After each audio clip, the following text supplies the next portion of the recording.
Pardon? Are you doing a painting of the... I am, of the ceremony.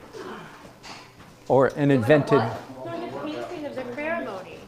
Oh, wow. actually of the bride coming down the stairs. The only hard part is, how do I get the groom? I'll figure something out. Yes. Before you, can you do? Hello, friends. Thank you for joining me today. So today's another wedding, and as with all weddings, I'll broadcast just as much as I can.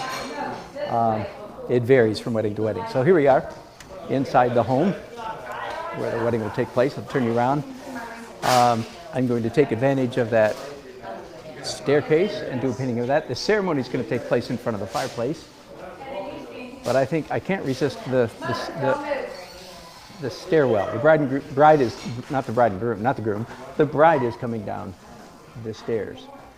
So I'm going to have to figure out some way to get the groom in there along with the bride.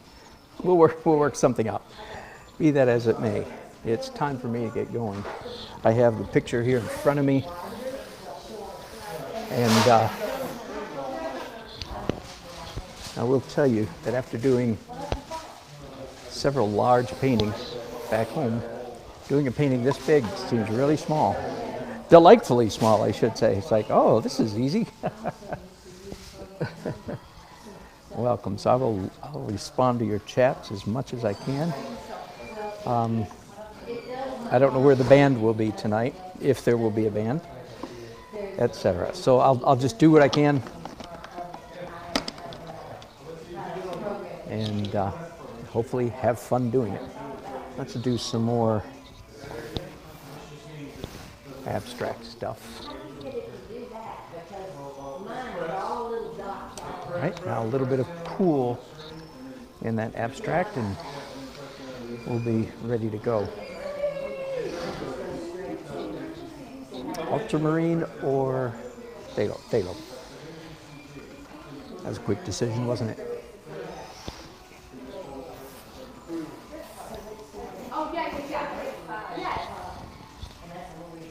I don't have quite as much protection on the floor as I'm used to. My wife is bringing the rugs that I accidentally left in the garage. That's why she's my assistant. Because I need one, evidently. Right at the moment, you can't see me, but I've got a rag under my shoe, and I'm wiping up all the little drops of water or paint that just fell on the floor. All right, that's beautiful, though, isn't it? Just ready to get going.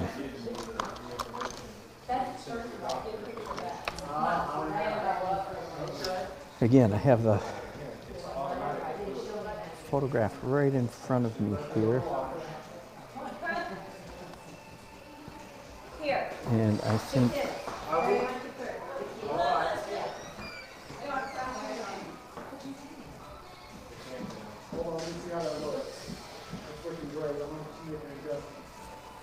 something like that. Good. Thank you. Again.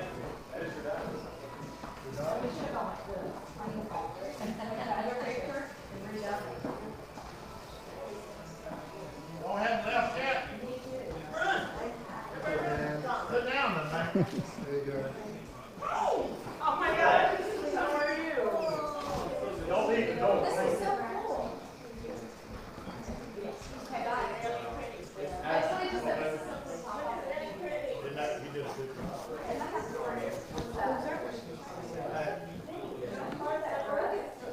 I don't know who set this thing. No. You gotta get it. You gotta wait. You have to wait.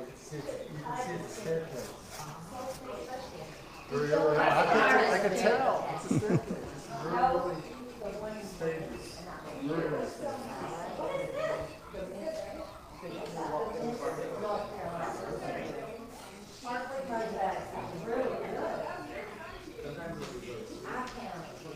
So, if that's the staircase, and I think the bride, that's a bride, and I think I'm going to just recruit the groom. So this will all be fictitious.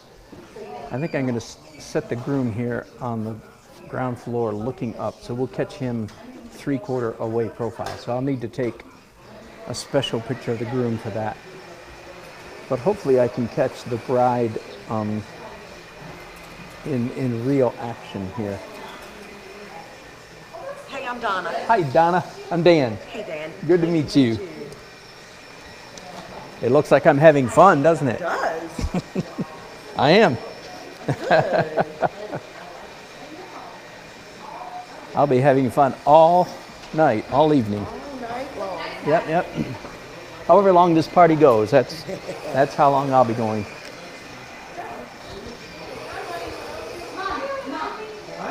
How are you related to this group?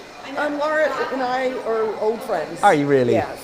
That's great. Now, did you all grow up in Raleigh? Are you I'm Raleigheites? from Louisiana. She grew up in Roanoke Rapids. So how did you meet? Where, at what stage of life? Like college or something? Met right when I moved to Raleigh, Yeah. like 30 years ago. Yeah. And we've been best friends. Oh, ever that's since. great. That's great. We travel together. We Oh, fun. family holidays together. We That's great. That's great. Yeah, we've been in Raleigh 30 years now, too. It's hard to believe. Where'd you move from? Well, we moved from Fort Worth, Texas. Okay. But I grew up mostly in Michigan. My wife grew up mostly in Greenville, North Carolina. So, Okay, we've got some house guests right now from Michigan. do you really? Yeah. I enjoyed Michigan a lot. But I plan to die here, not there. Yeah. Hopefully not soon. Definitely not soon, exactly. But I'm not going anywhere. As far as I know, I'm not going anywhere. All right, I'm going to start giving some thought already to light.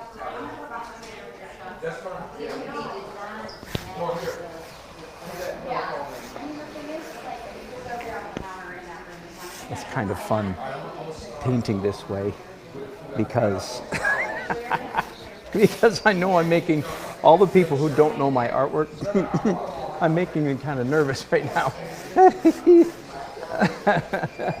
A little devious sense of humor there.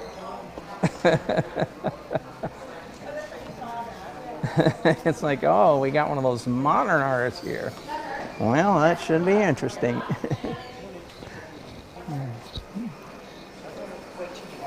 Brush hits the canvas. Oh, you want me to act like I'm painting? See what we can do about that.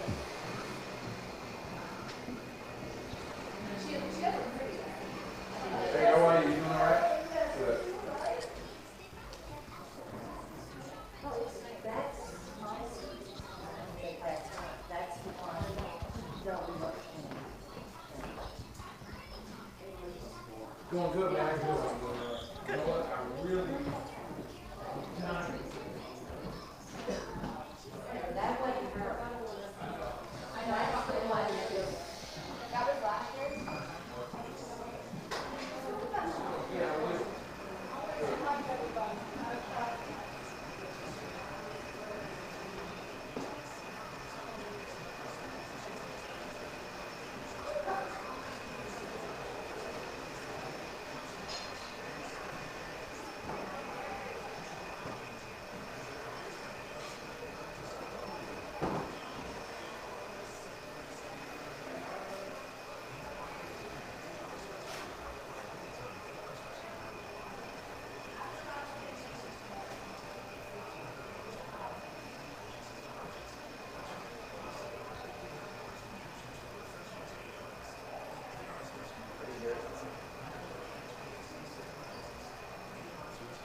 Count stairs here for a second. 1, 2, 3, 4, 5, 6, 7, 8, 9, 10, 11, 12, 13, 14, 15, 16. Okay. 1, 2, 3, 4, 5, 6, 7, 8, 9, 10, 11, 12, 13, 14, 15. All right, good. I've got this spaced just about right. I don't have to have the exact number of stairs, but they have to. It has to feel like I've got the right number of stairs. So if I'm close, it's good enough. definitely close. So that's good.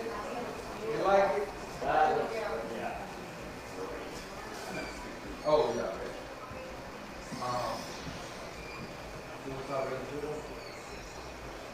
And again, I'm thinking groom standing here.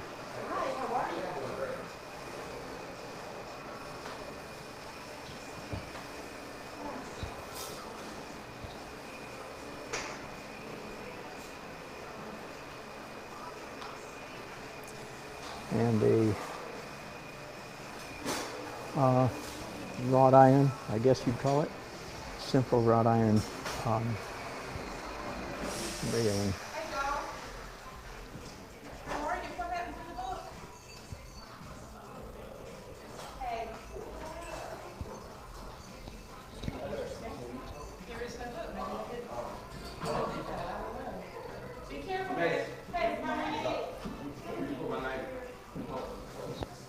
Once again, all of these marks, of course, are subject to subsequent alteration, modification.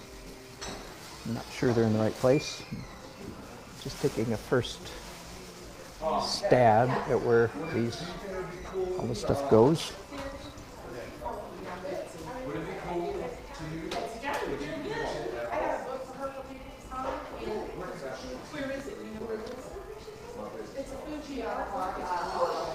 Come on, Bessie.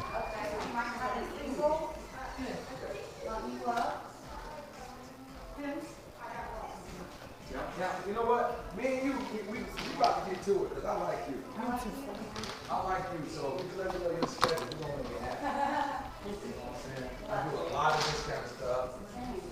So. And this is what I do with all the functions that I do. Is she not here? Very strange. I can't get my phone to. Yes, I've already signed it. You might want to sign it yourself. I'll go see it. Come here, honey.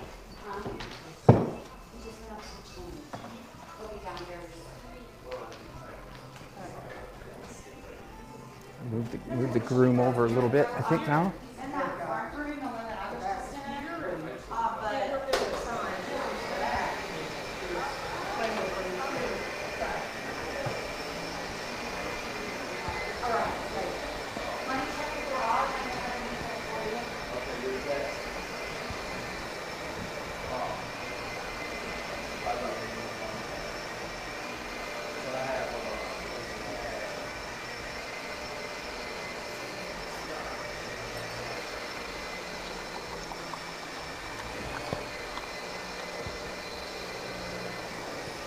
Hello, friends. Hello, Marcus. Good to see you again. It's been a while. That's right. It's That's right. It's wacky art. Some of that wacky modern art. Love it. Here's the.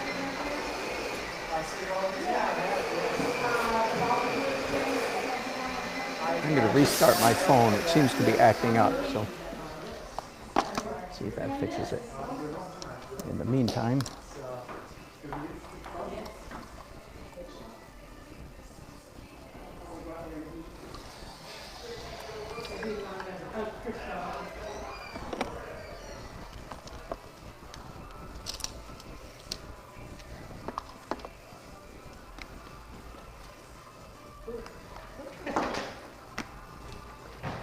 How are you doing?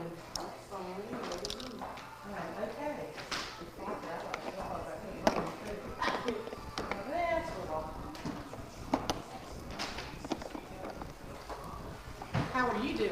I'm doing great. Thank you. I'm Betsy John Grimes. Hi, Betsy. I'm Dan Nelson. Dan, it's like, well, that name sounds familiar. Does Did you grow up there? no, I've been here 30 years. Oh, I paint a lot. that's awesome. You.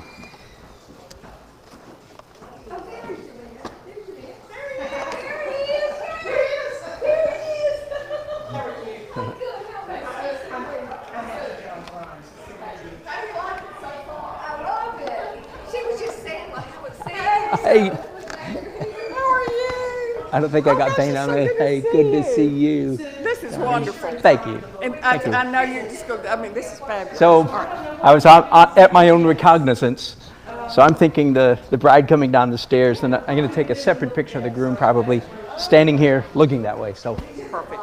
You should see him now. He has no shoes on. Have you seen him? no, But anyway, I don't want to That's all right. interrupt you. Keep going. that's all right. Good to see you. Thank you.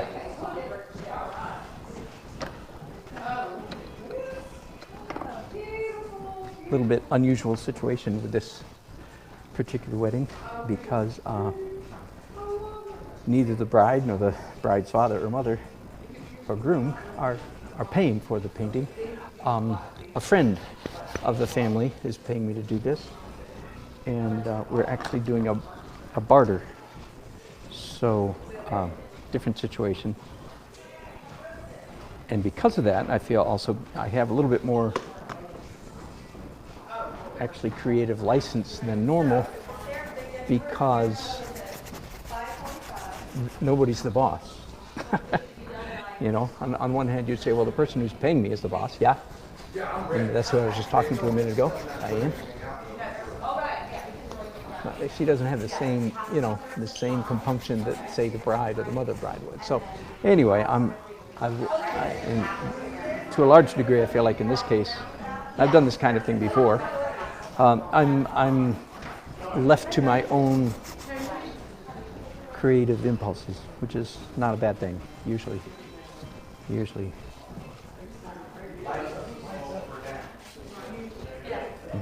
And in fact, in some way, it's just my job not to bother anybody, not to take up anybody's bandwidth by trying to think about such things as the composition of paintings. So, don't even want to bother them. So I'm painting what I want, and that's fine. Hopefully they'll like it.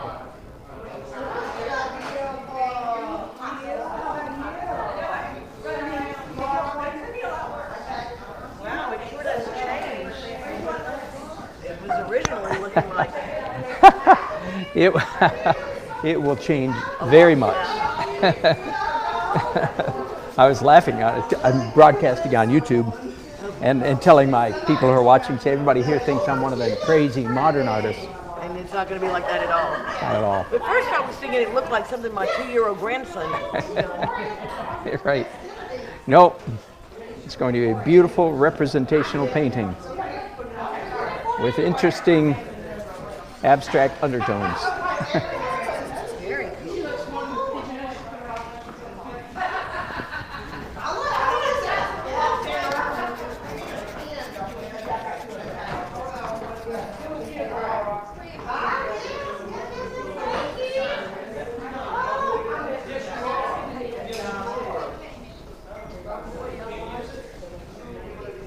Yeah, and the groom about here, I have no idea what he's wearing, what he looks like. I have no idea what the bride looks like either. I'm just assuming she's wearing something whitish, that's all I know. I may be wrong about that.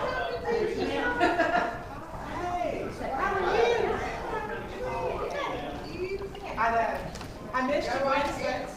I was told 3, so I'm reading out here. I had 2 on my calendar.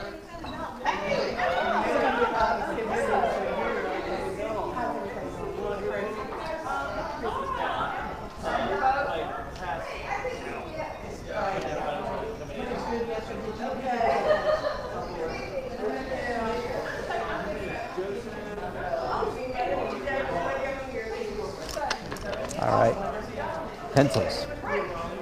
I enjoy every distinct phase of my painting process. That's a really good thing. So that when I come to the end of one stage of the painting, and I turn a corner and say, "Ooh, now it's time for pencils." Yahoo! That's a good feeling. So you don't. If you're an artist, of course, you don't need to paint like me. You can't paint like me, but you should try to find a technique that's true for you. That you enjoy every phase. some you might enjoy more than others, but pretty much every new phase that comes along, I'm excited about it. It's like, oh boy, time for pencils. Yeah. I sure would like to see the bride. That's the bride there. I'm sure you recognize her.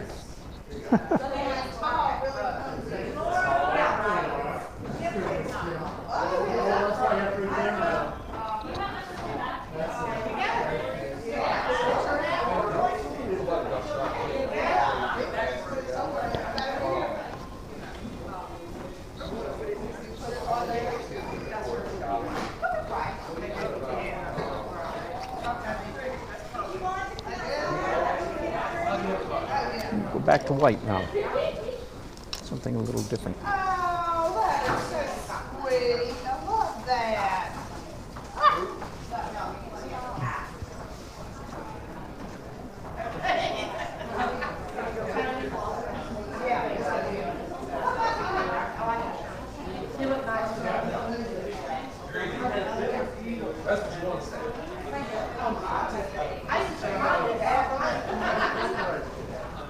Oh my gosh. No, Wright's coming. you're familiar. Wright Jackson, Dr. Jackson. That's right. Yes, yes. Oh.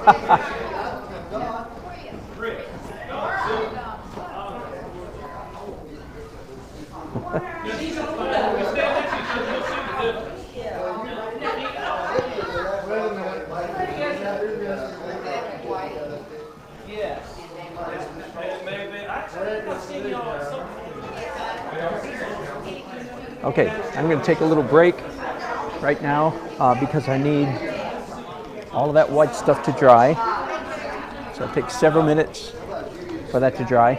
And then I'll be coming back and doing glazes over all that. Okay, so I'll be back in just a few minutes. I'm looking at my chat. Hey, Chris Tamulovich.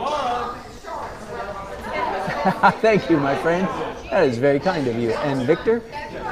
No, it is not common to use two hands. Thank you for that question. No, not at all, but I think it should be. I think all artists should force themselves two hands. So far, that campaign is not going really well. All right, break time. Be back in just a few minutes, folks. Thank you.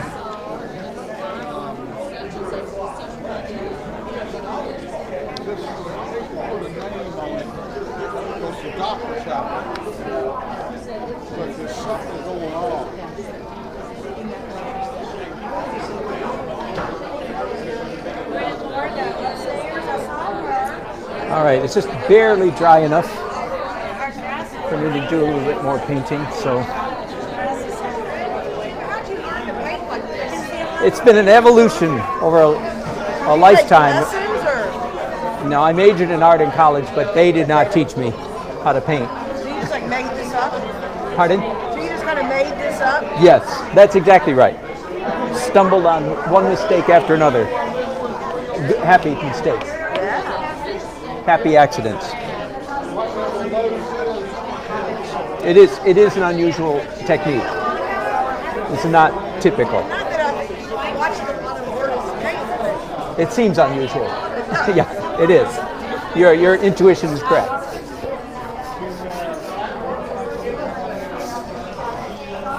only if I'm in your way. Yeah, no, not at all. Now Laura's mom down here.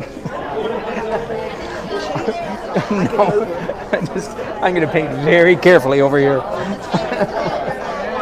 Give me school over a little bit.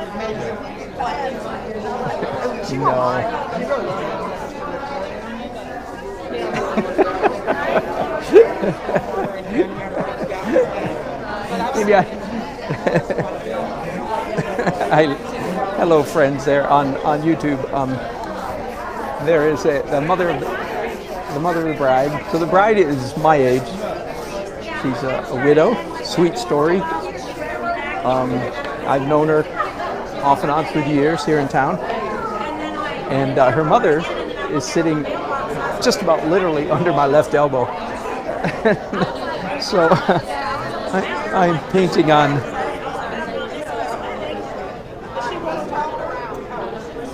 Oh, good. They're moving her now for the start of the festivities, shall we say?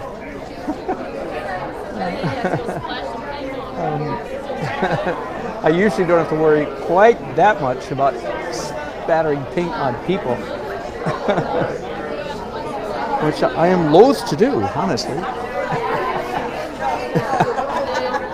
Thank you. Thank you.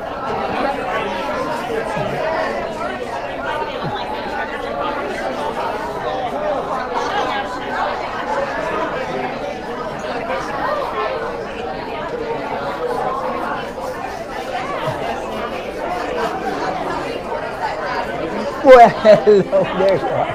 There you are. Is the rest of your family here? You the only one here? Yeah, Ron is here. Is he? Is your husband here? Yes. Oh, and there it is. Good to see you, Dr. Wright. Good to see you, Dr. Jackson. What fun. Tina, this is Dan Nelson. Hi, Tina. I'm Dan. Yes, I've heard of you. Have you? With them. Yes. Yeah. Yes. Thank you. It's beautiful. Look Good to at see that. you. I'll tell you something funny. I knew I was coming to Laura's house to paint a wedding. I didn't know it was her wedding. Oh, really? Till about 10 minutes ago. I've been wondering all this time where the bride is. And I've been chatting with Laura, you know. I got here early. So, thank you. Thankfully, I didn't do anything terribly embarrassing. That's awesome. Funny. And you didn't see Ron? No, not yet. Not yet. I don't know if you all heard that or not, but there you go. That's what happened today. I've been chatting with the bride for the last hour and a half, wondering where the bride was. Oh, isn't life fun? So yeah, I didn't know. My old friend Laura, whose home I'm painting, she is the bride. Oh, that's a good one. Bless her heart. And evidently, I didn't know she had been widowed. So, oh my goodness. Like I say, thankfully I didn't do anything really stupid before I discovered this little nugget of reality. There's Jackson. Good to see you, right? Good to see you. Oh, good. Thank you. Who called you, Laura or Don? Diane. Oh, Diane called you? Yeah.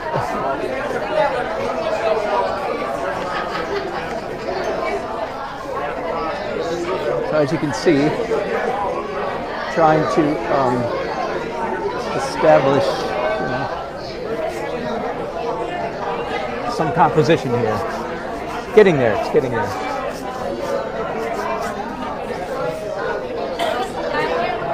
And again, the groom, right about there somewhere, I'm thinking.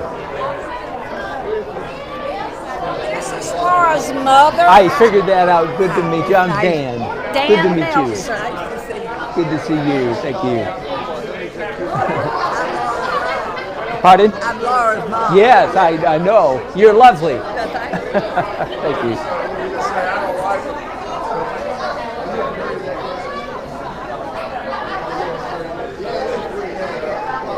All right.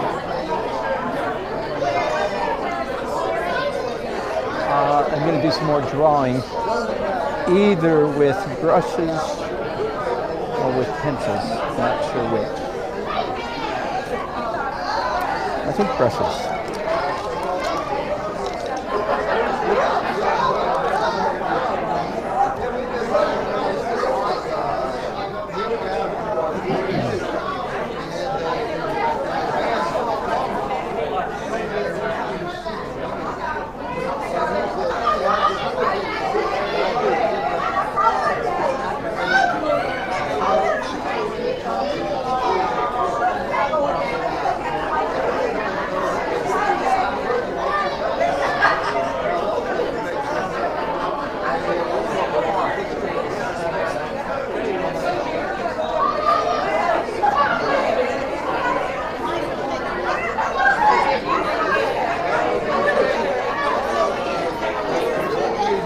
Yeah, I think I'm going to move this bottom stair down.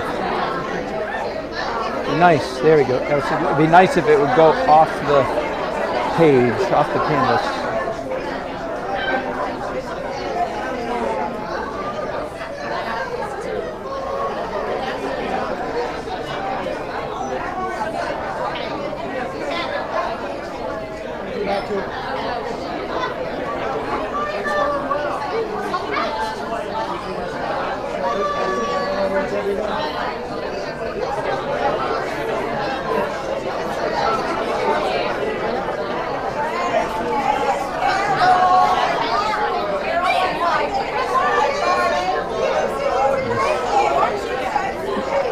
don't know if you guys can even hear me. Hey, baby. Hey, sweetie. Here's my beautiful assistant, my wife. Just showed up. I want you to listen to my daughter, Ashley.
Hello, Marlene. I just saw your chat about the white stage or the underpainting.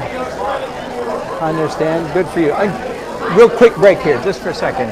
Just a minute. We'll be back in.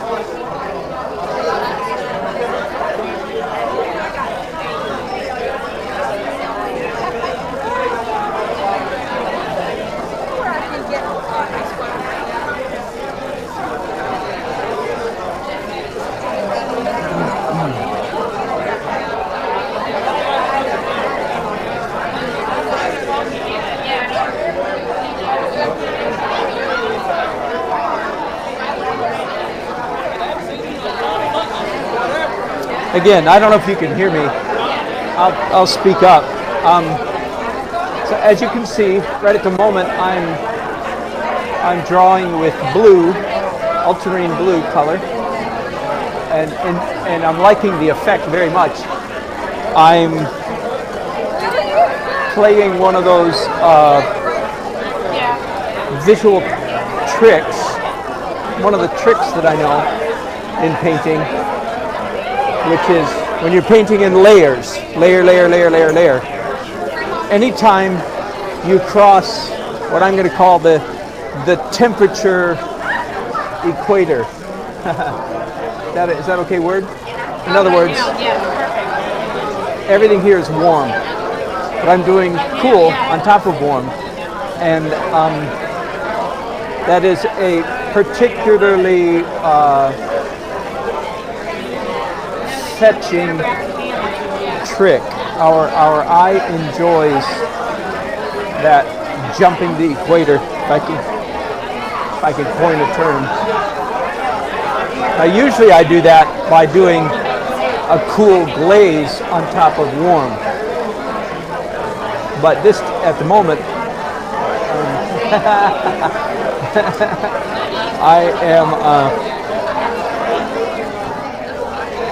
just doing details, cool details on top of the warm background, but it's having the same effect. Warm on cool, cool, warm over cool, cool over warm. Either one, we like the effect. Now that works primarily with transparent glazes. Blackberry lemonade. Wonderful, thank you.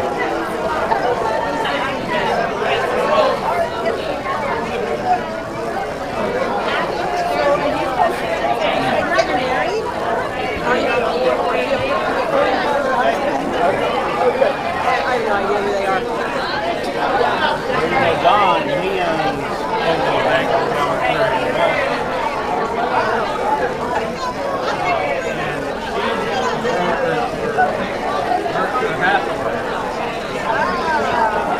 Is that the groom you're talking about?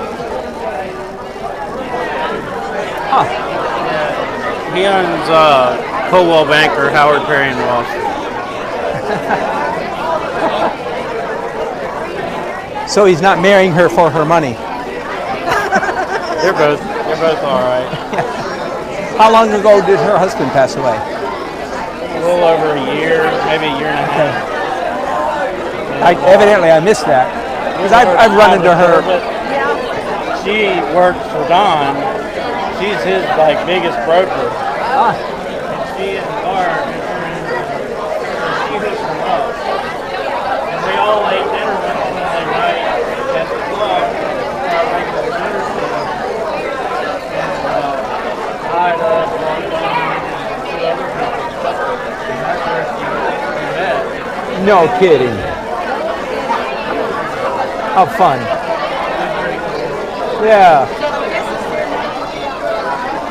No, No, I heard it from the inside. it's gonna be right here. Oh, right here. I don't know where. I don't know what they're gonna do with all the people. She invited 200 and didn't think they'd all show up.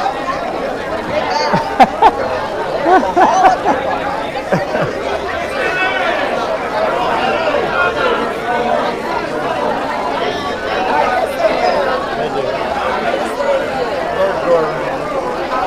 First go around. I guess I'll keep going here.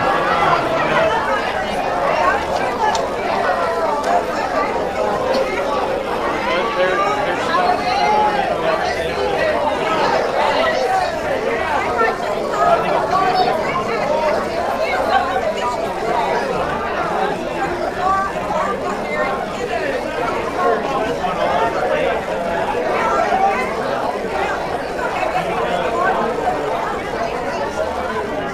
And what's his name? The groom's name? Dan. Don? Don.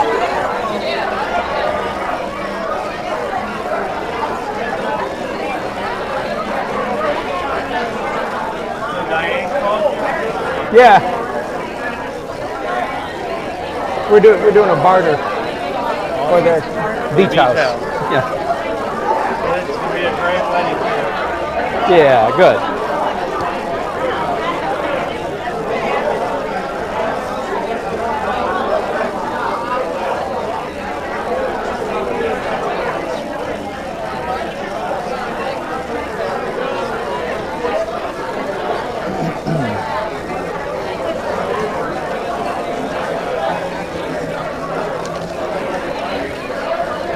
All right, folks, I'm going to take a break because there's not much more I can do till I get pictures of the bride and groom. I'll be back as soon as I can. Thanks for watching.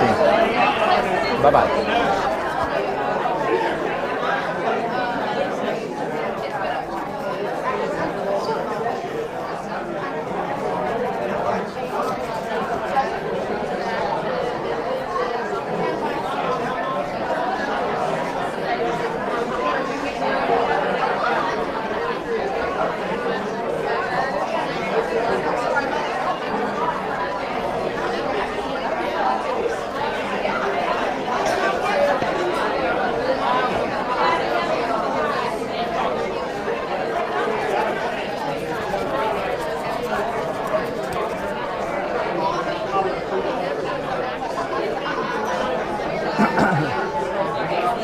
So right at the moment, the bride is an angel. Okay, so there's flowers, nice floral arrangements with ribbons hanging down.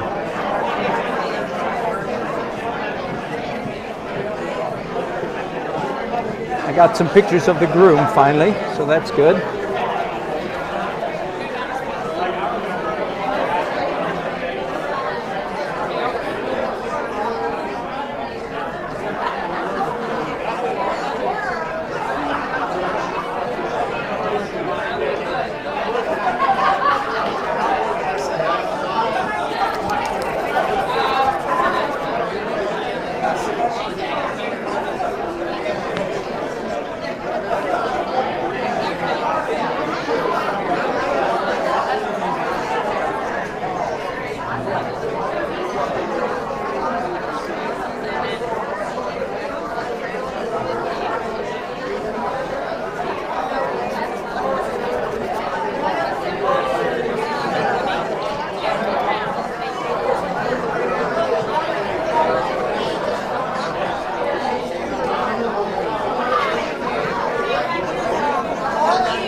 shoulder. Oh, good. I'm just amazed. Good. Thank you. Just amazed. Thank you. Good.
We're on what, a 6x6 right now? Yeah. 6 foot by 6 foot.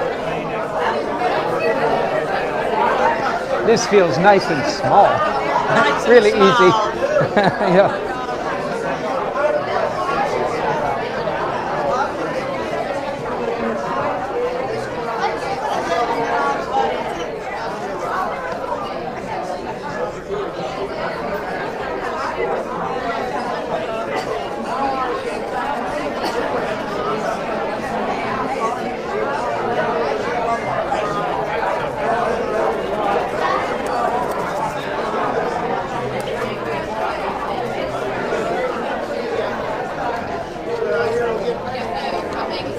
That's amazing. Oh, thank you. You make me want to take art Oh, lessons. good. That's a good thing. Oh, yeah.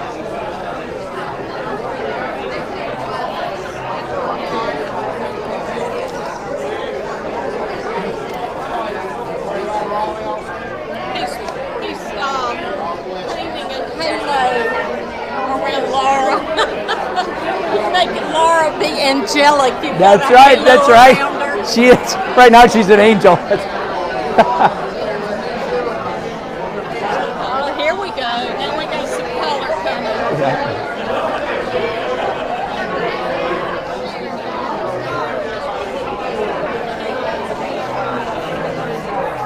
Thanks, Jackson.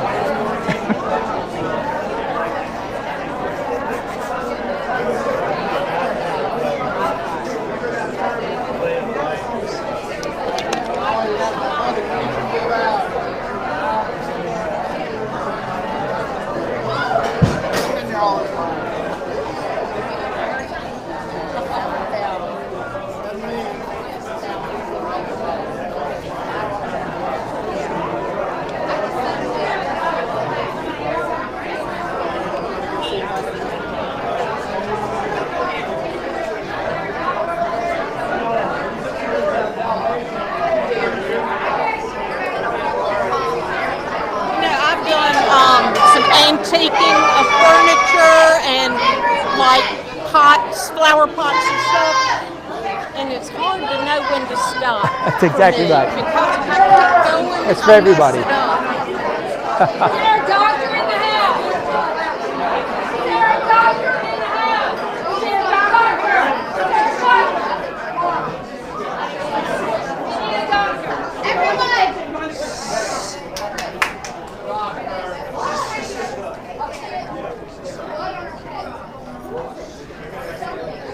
Okay, hey, I told Lauren that I would sing the song. She said she wouldn't marry me if I did. I'm not gonna sing.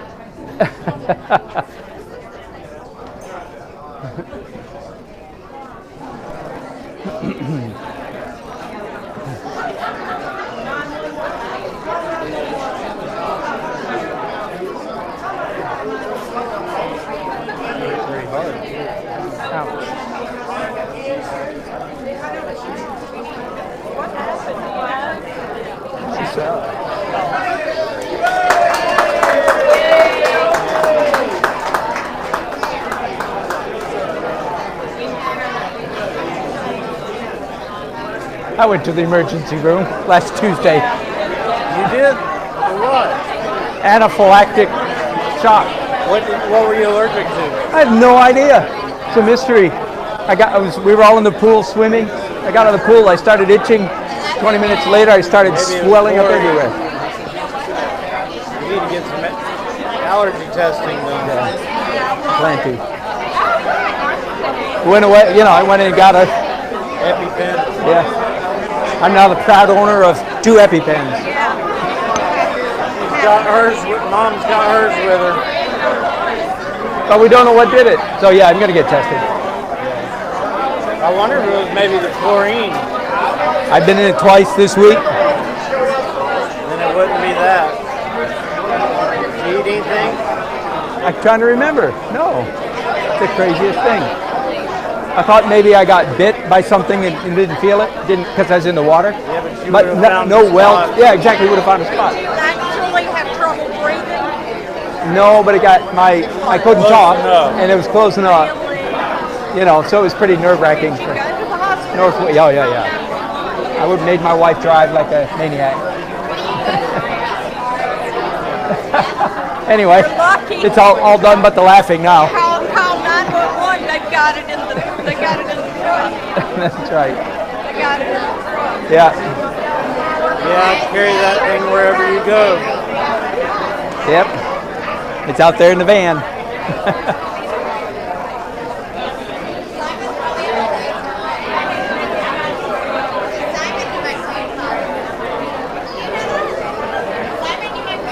All right, I'm going to stop again. Oh, hi, Susan. No. I didn't know you guys heard that. Yeah? There's a doctor in the house. Evidently, someone fell down in the kitchen. Seems to be all right. And yes, I had an anaphylactic reaction last Tuesday. All right. I'm going to break because I'm not doing anything. So thanks. I'll be back in a few minutes.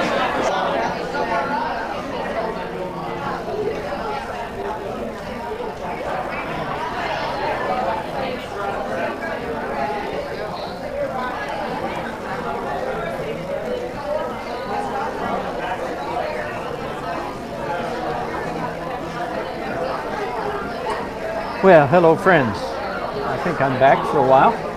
I haven't painted much since we were gone. The ceremony is over. Very, very sweet and touching, simple ceremony.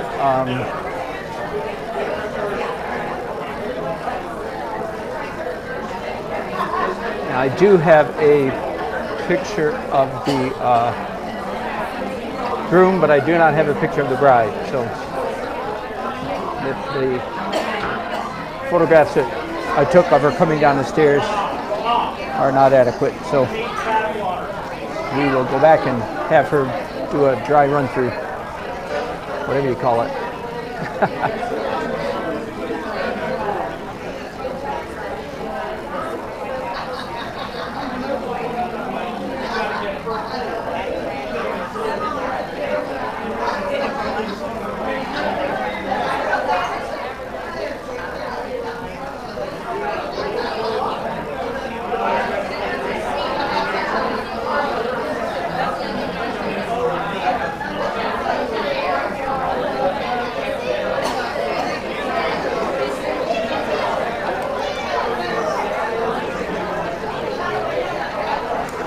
Zoom in for a second, but we all know what happens when I zoom in.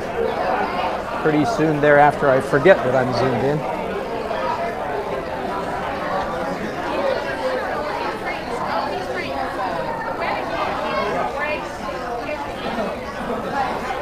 Maybe we can do that.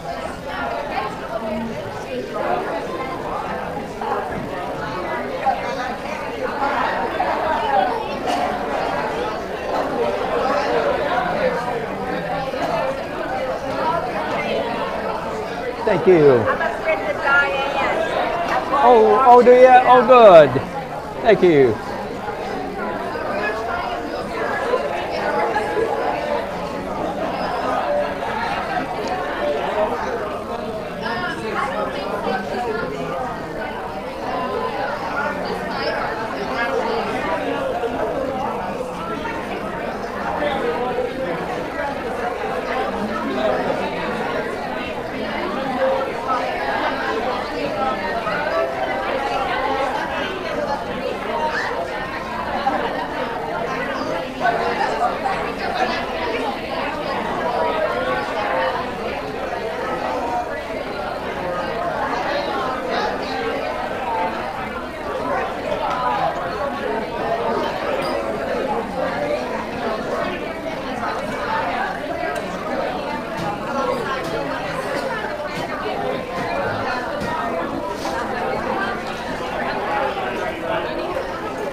All right, I'm going to go run around and see if I can twist the bride's arm. All right, I'm backing up the camera now. Yes, Your name? Dan Nelson. I know, Dan. I'm Lee Georgie. You don't I know, me, but yeah, you from know me. where? From Nicole's studio. That's where it is. So good to How see are you. you? Very good. Look, you're doing this? I am, yeah. Huh? Yep. That's very, This is very wonderful. exciting. Thank you, Oh, thank you. it's Good to see you. you. Thank you. All right. All right, break time, because like I said, I need to go find the bride and hopefully take her picture. Be back as soon as I can. Thanks, bye-bye. All right, good news. I have a lovely view of the bride here. So that's a great relief. So I can start, finally, get serious here. I think I'm just going to use a neutral brown. Very transparent. I'm going to add a tiny bit of blue to that, so it's more of a gray. And I think, it's dawned on me here in recent months, I think this came to me. How do you know if, let me back up. The essence of good painting, the essence of painting is making interesting marks, all right? And the big question then is, so what? What are interesting marks? Give me some definition. Give me some descriptors that are useful.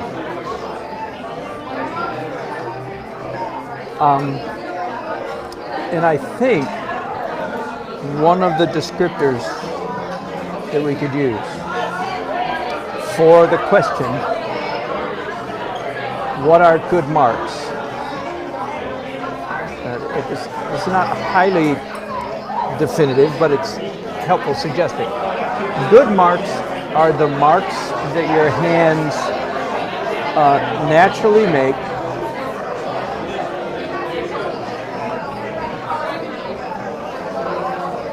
in their, this is going to be bad, in their natural state. When you are, in a sense, controlling them loosely. Pleasant marks. Now I'm talking about this right now because this is in fact what my hands are doing right now. So you witness the way that I'm holding the brushes, the manner in which, the degree to which I am, so to speak, controlling the brushes, which if you're an artist and paying any attention, you should be saying something like, well, you're hardly controlling it at all. Bingo.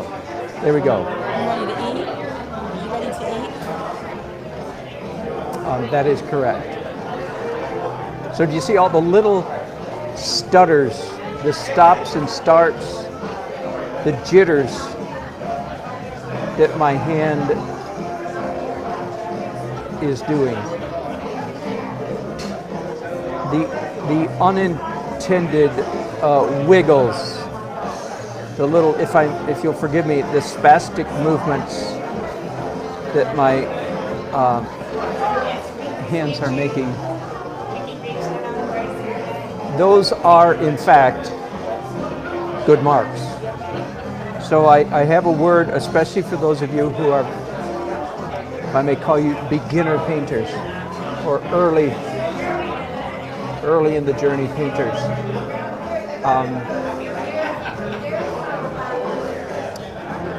Very often the aspect of your brushwork that irritates you the most, the fact that the brush doesn't do what you tell it to do. The fact that your hand and the brushes have these little involuntary seizures. I can use an overly dramatic term. That's, for many of you beginners, that's what makes you angry at your hand and makes you go, oops, my hand won't do what I tell it to. I'm such a terrible artist because my hands wiggle and shake. Are you listening to me? Somebody out there needs to hear this. I hope it's you. Stop doing that. Stop. In the name of all that is good and fair in the world, stop cursing your hands. In fact, it is the little slightly out of control seizures that your hand makes that is in fact your best painting and your best marks. Okay, and I am absolutely dead serious about that. And that's why many of you have succumbed to control freak painting, because you're irritated by the, if you, Who are you talking to? YouTube people. Oh, okay. And you. Just curious. Thank you. The little seizures that your hand has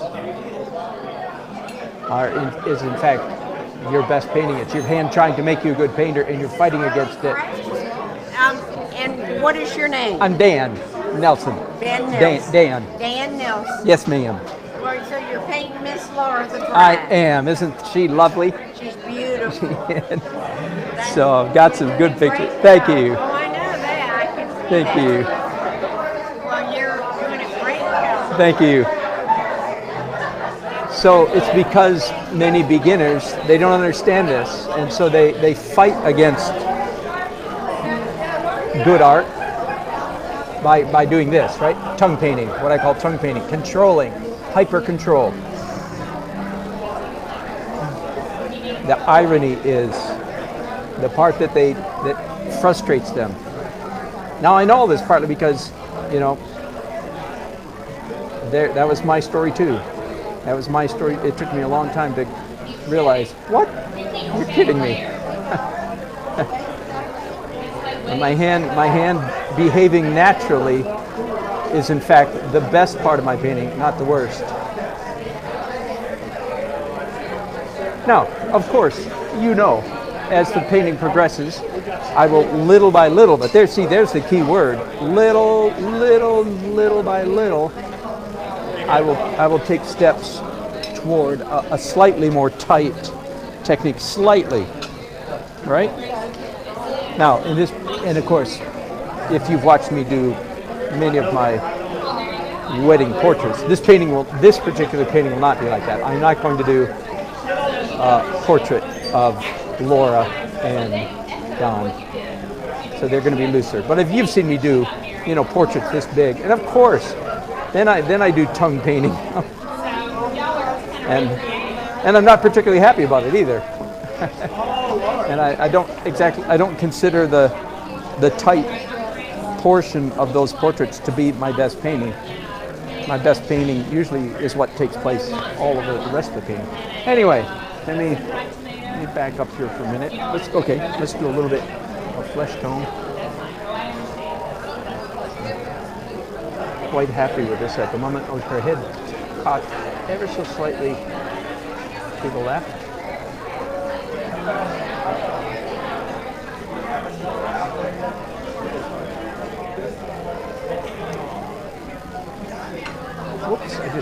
realized I was copying the wrong photograph. Oops. I got to her arm and said, wait a minute, that's not the right position. Yeah, I think I'm okay.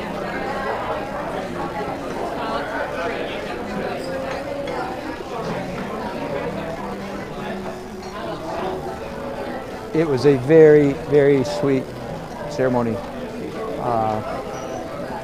I believe both the bride and groom are widowed. I know the groom is. No, they both are. Yep. Very, very sweet indeed. And some of the guests told some of their stories, some of their love story, right before the ceremony. That was very special. It's good to be here. I do enjoy the fact that the wedding painting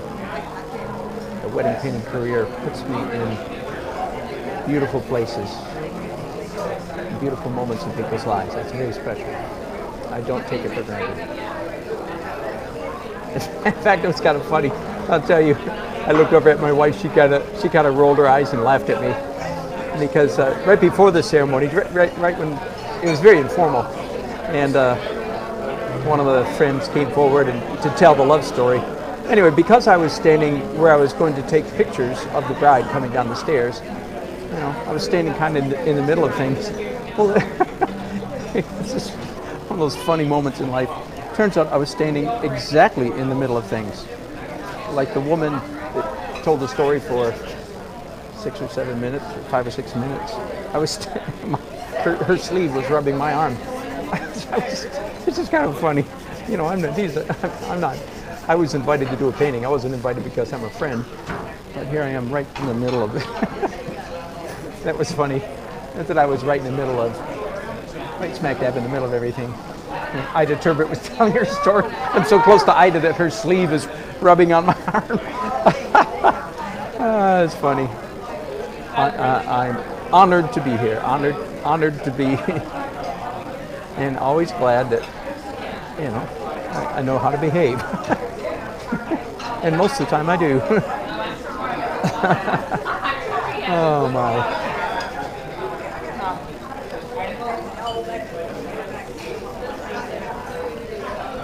All right, so this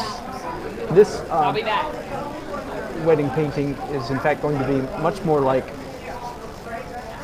the first 100 wedding paintings that I did.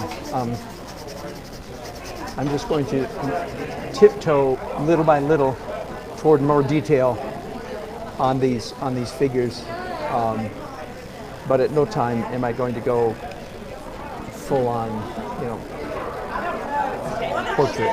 So,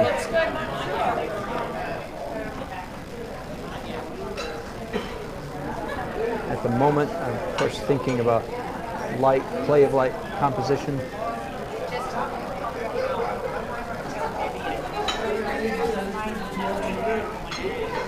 And thankfully, the effects of light that I'm putting in this painting ended up being quite representational. You can see from my photograph here. Well, that was lucky. Yeah, I made up this light in the painting before it occurred. But as the afternoon wore on, it turned out to be exactly what I had predicted, if you will, in my painting. Okay, bite to eat. Here, try that. It's like a cheese dip kind of thing. This is got 2 plates actually. These are sliders. This is scallops. These are scallops, and that's caprese. Pardon me while I eat in your ear, you guys.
There.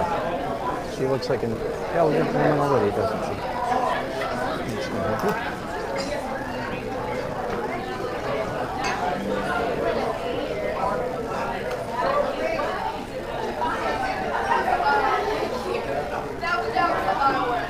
And he looks like an elegant gentleman.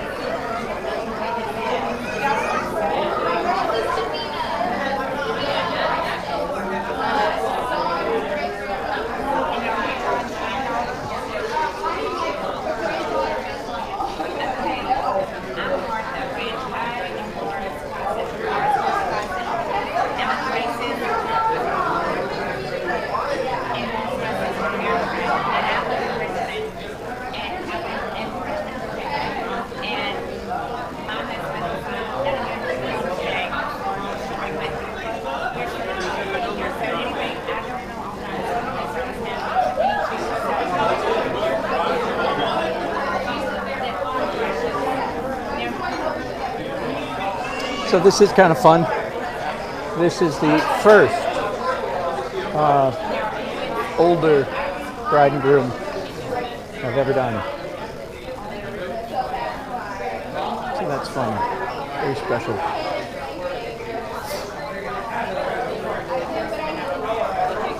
Add some nice variety to my portfolio.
Slider.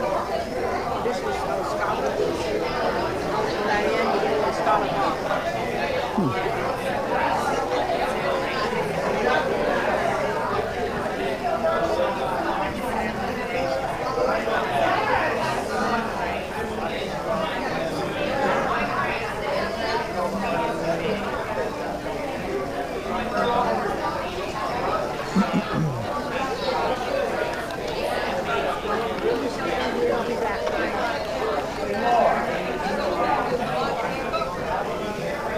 Yeah,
Okay, just a little bit more white, and I'll be ready to move on to oils.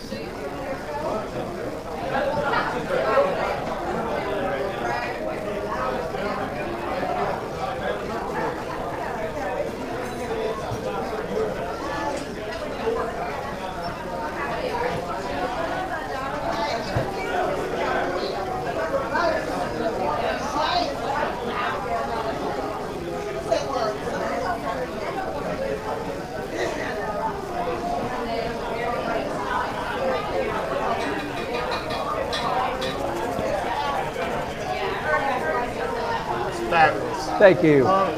Thank you. This is the first older people wedding I've ever done. It's kind of fun. Yeah. So, I like the way you're doing it. thank you. It's great. Yeah, so they're not, sometimes I go really realistic on the faces. Not here. Found it's best, you know. Yeah. I'm trying to figure out how to get out of doing that. Be more impressionistic. Yeah. Yeah. I struggle with it. As a photographer, I'm always looking at details. Yeah. Yeah. So, you know, with the faces, you really don't want that. My No. cousin is an incredible painter in England. Really? He's got a place in France and in England. Does really well. Wow. He was selling. He started out doing restoration. Yeah. He's always been into painting. But he started doing. All right, switching to oil. Yeah. Go back and get into the deviled eggs, sliders, Whatever's easiest to eat with one hand. You know. just like the shrimp.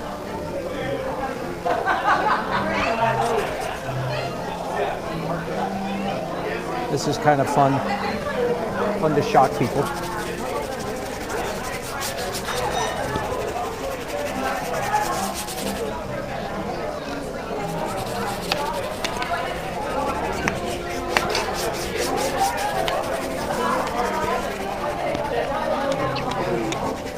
This is oxide red and a little bit of Indian yellow.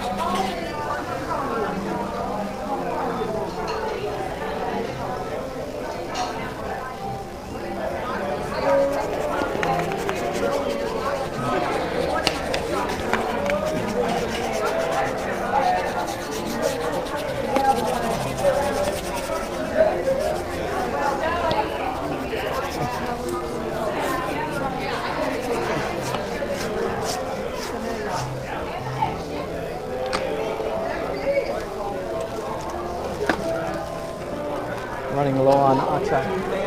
I am, yeah.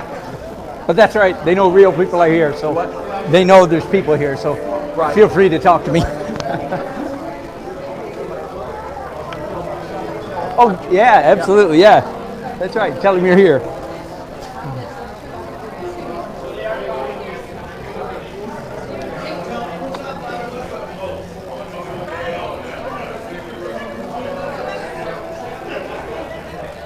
Erlinda, I saw your, you're probably not still here, but I saw your chat earlier about painting with two hands.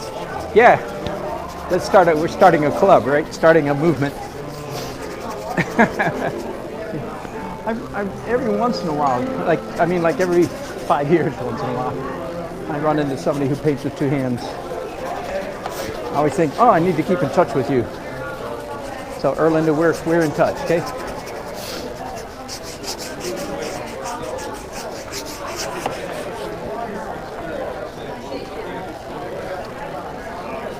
So that's basically the same color over the whole canvas. I'm now going to do a couple things. I guess I've discovered that oxide red and dioxazine violet make a real nice darkening agent. And it makes a nice bit for vignetting the corners and stuff. It's a nice combination.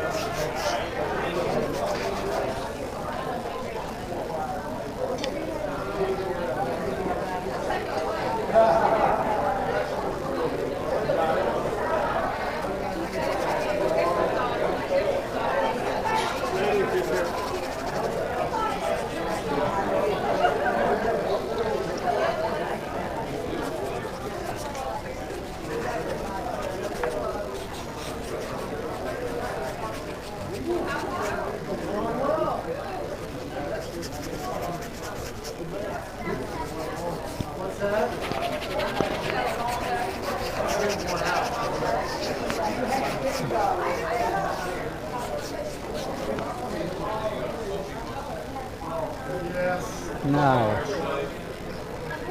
yeah, I think I'm going to continue with the shaft of light coming this way. It could go this way. Let me think before I...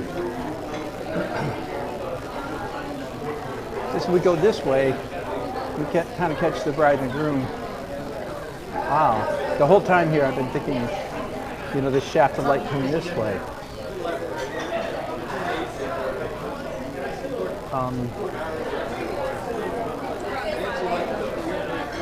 Wow. I might change my mind. I might regret this. But I'm going to try. Oops, I'm out of ultramarine. Pardon me just a minute.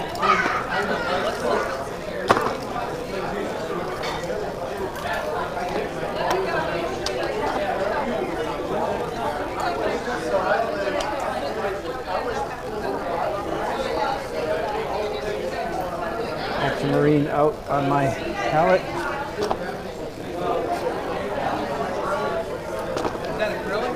No, everything on the canvas is acrylic except for a thin glaze. I'm in the process of switching over to oil right now.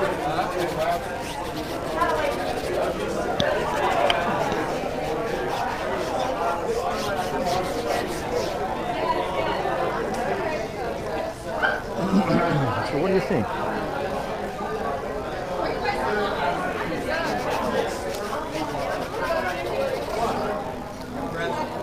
Thank you. Miles to go yet. Just correcting one mistake after. That's exactly. Are you an artist? You must be an artist. Yeah, I make a lot of mistakes. Yeah. Me too.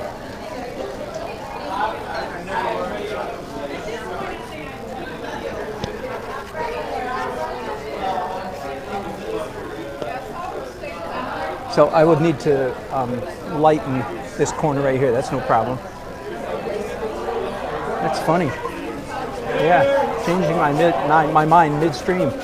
I think that's the right decision, though. Having the shaft of light go this way. How about that? I'm sorry, folks. I need to move you. I keep working around you, and it's just not working.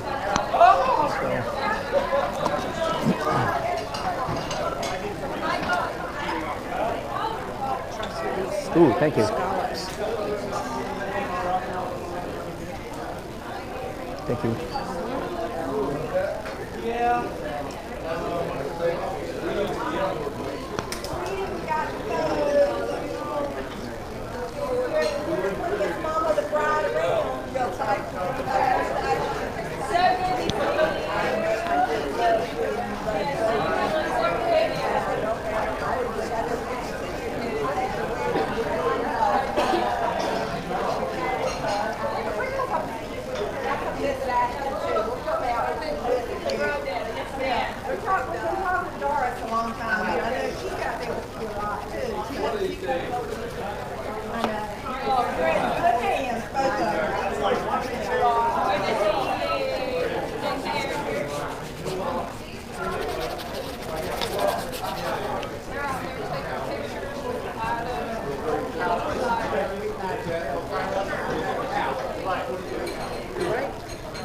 Thank you.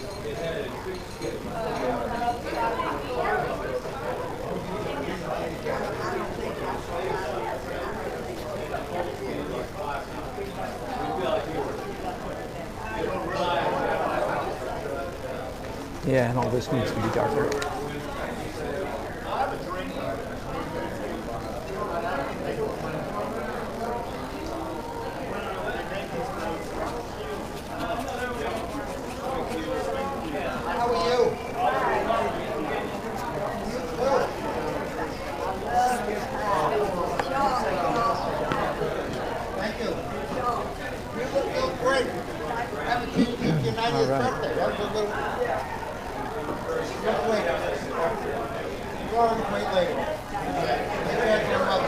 I'll clean those brushes at the end of the day.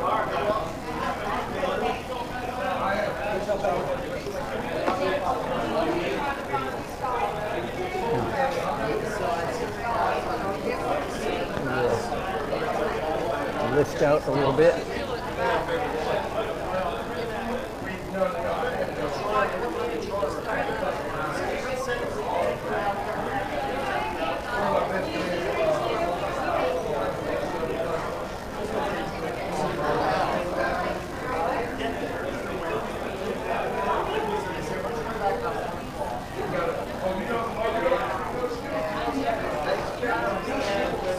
Well, thank you. Getting there.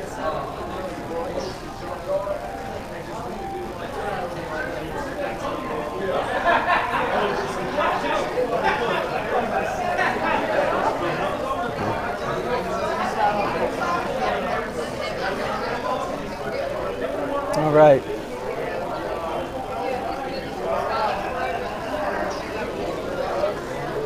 What next?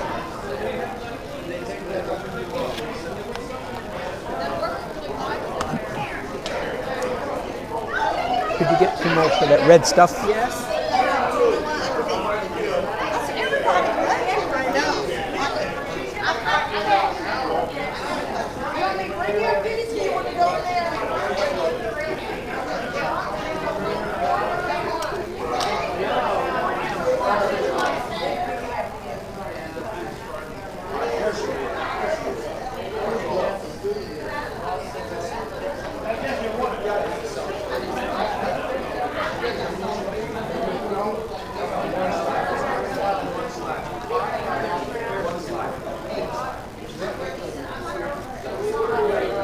Yeah. Yeah.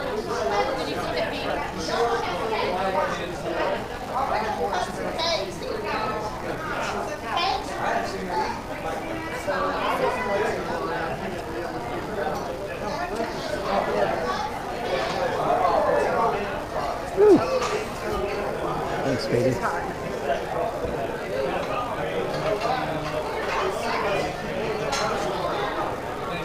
You can get me another one right away.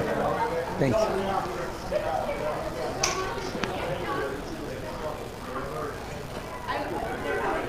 So I think the next thing I'm going to do is fuzz. Soft edges, translucent local color, or realistic color.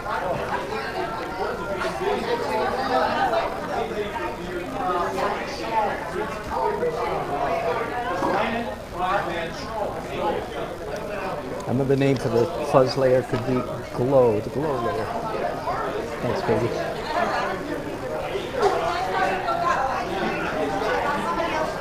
That'll do me. That'll do you? Okay. Unless we decide to splurge and have cake.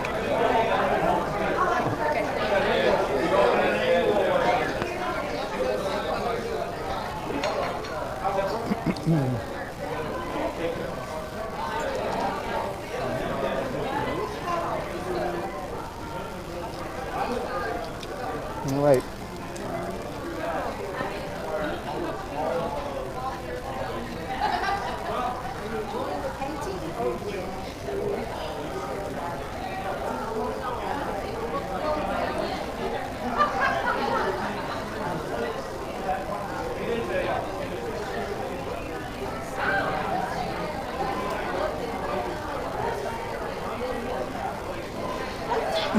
Trying to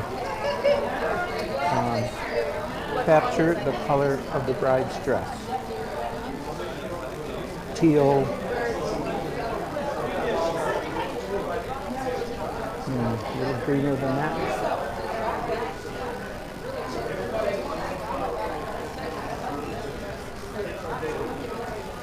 Okay, that's pretty close, just lighter now.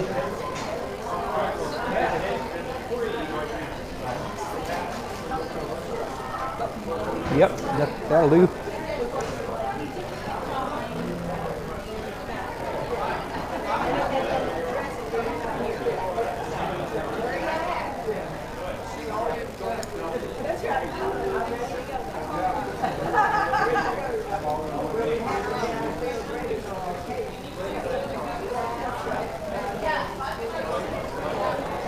Soft edges, soft edges, soft edges.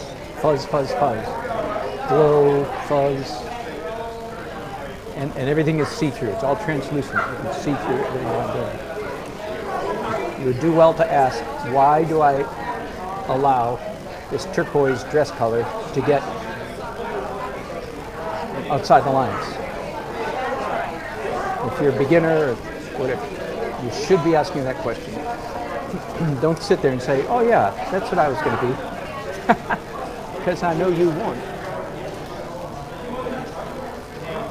And before I leave the fuzz on the dress, I'm going to go ahead and do a slightly lighter shade of what I just did. More fuzz, more glow, just lighter.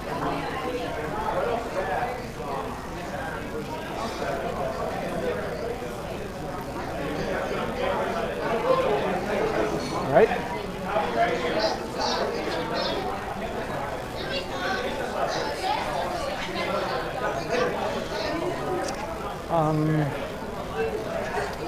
I think I'll stick with clothes while I'm doing clothing color.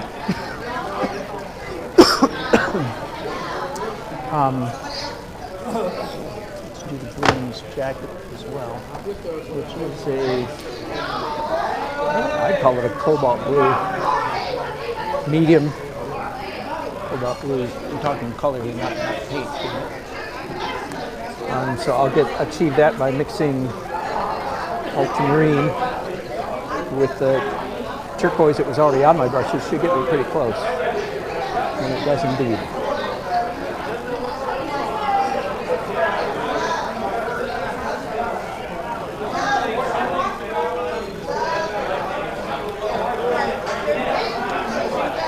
And again, slightly lighter version of that exact color. Catch that? Slightly lighter version of that exact color. Something's wrong with that language. If it's exact, it's not lighter. But anyway, you know what I mean. I trust me. And again, fuzz, not details will come into play. Thank you. You're gorgeous, my dear. Yeah, no, it's an honor to paint you. This is just like the coolest thing I've ever Well, thank you. Thank you. Isn't that amazing? Thank you. Did you see? So amazing.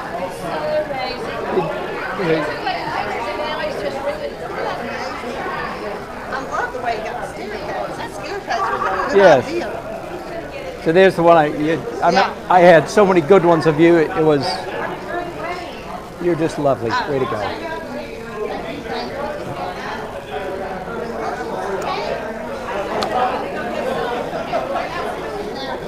That was the bride, in case you couldn't tell.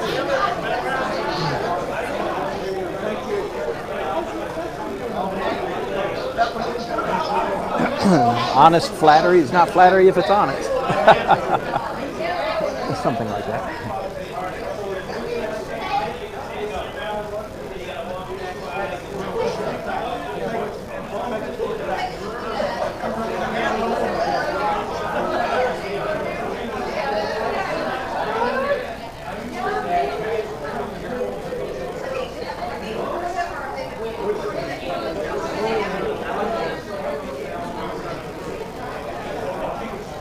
Okay, enough of the blue now.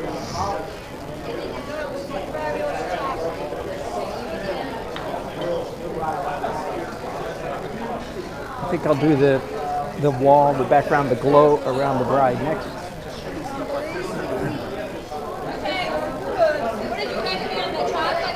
And I know I didn't answer the question that I asked a few minutes ago. And the question was, especially when I was doing the bride, with the turquoise aqua color, why did I allow quite a bit of that to go way outside the lines onto the, so to speak, on the wall behind it?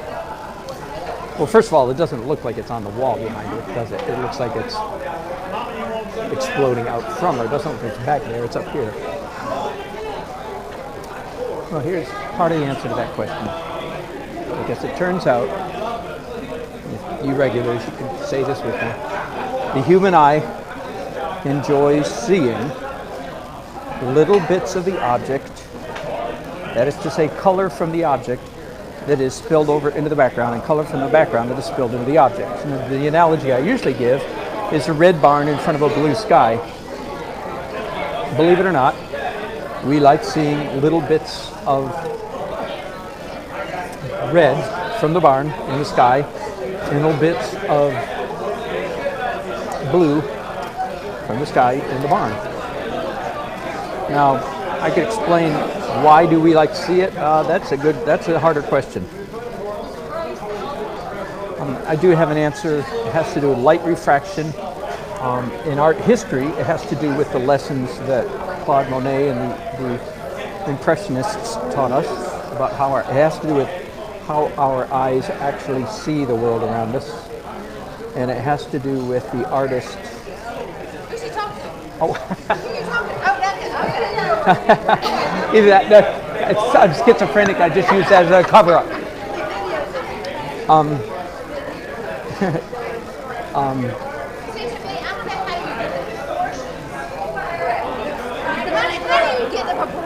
Practice. A lot of practice. It's amazing to watch. Thank you.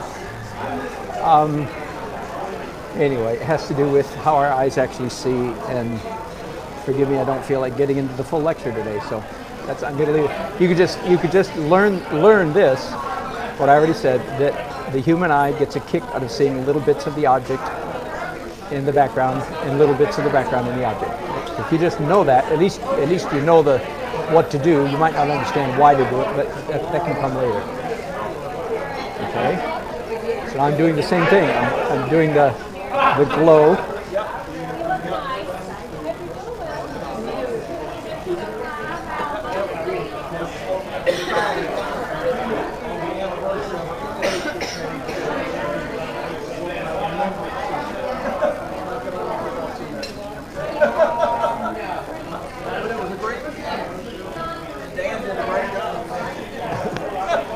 The wedding.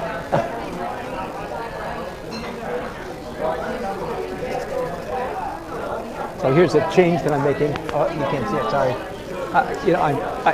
This area was dark, so I'm changing it. I don't know if for those of you who weren't watching me 15 or 20 minutes ago, unusual. I changed the direction of the light. I had the shaft of light coming this way, which is realistic, and I changed it coming this way. Unusual to make that big a change this late in the game, but I think it was the right decision.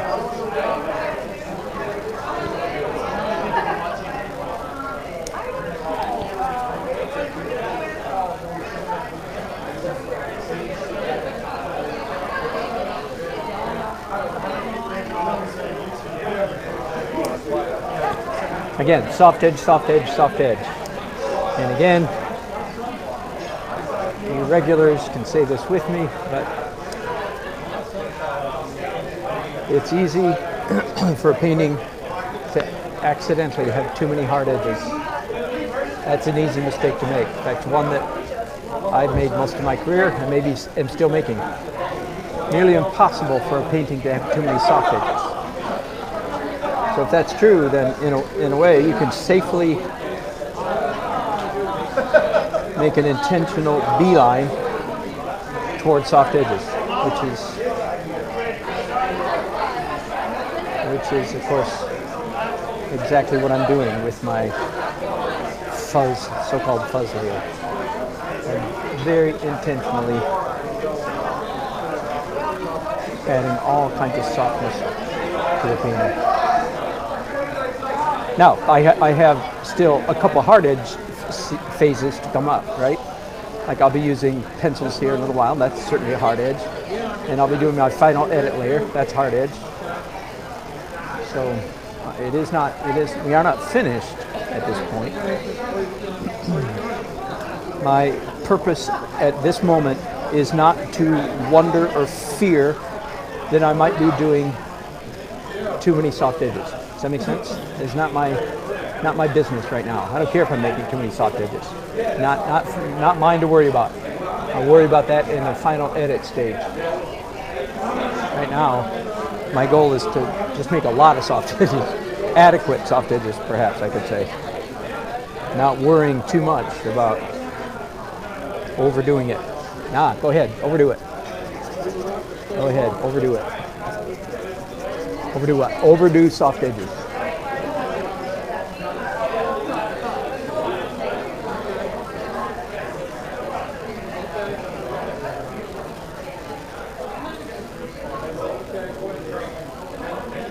Yeah, it's working. In case you ever wondered, yes, I wish to heck somebody had taught me all of this stuff 40 years ago. I think I would have inhaled it. I think I would have paid attention and learned it. But anyway, be that as it may, I hope to be teaching some of you today. Hope somebody's paying attention.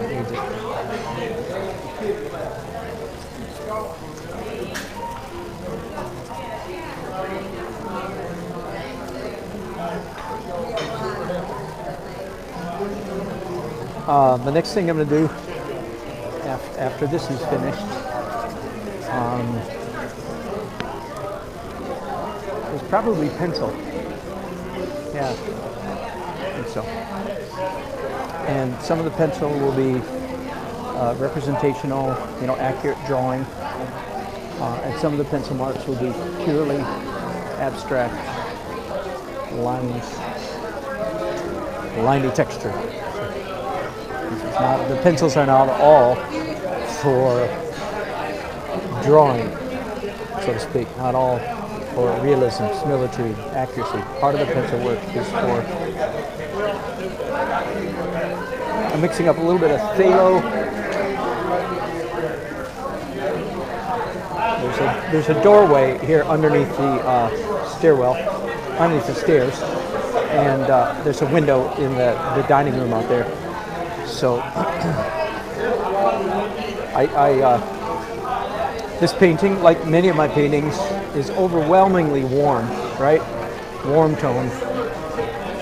So I'm always looking for little excuses for introducing some cool tones. Of course, the clothes on both the bride and groom in this place are cool, so that helps. All right. Now, pencils. I'm going to start with the hardest part of the pencil work, which is the bride's face. Pardon me, I need to sharpen my pencil.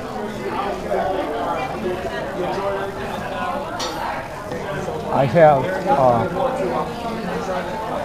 a litter bag, so to speak, hanging on the back of my easel. That's where I throw all my tissues, paper towels, and so on and so forth. So I've got trash attached to the back of the easel. I have found that to be a great assistance, aid in my live painting process.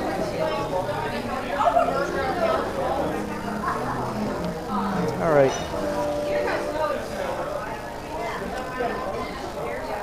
So back to, let's see how my battery's doing. About 50%. All right, now I might even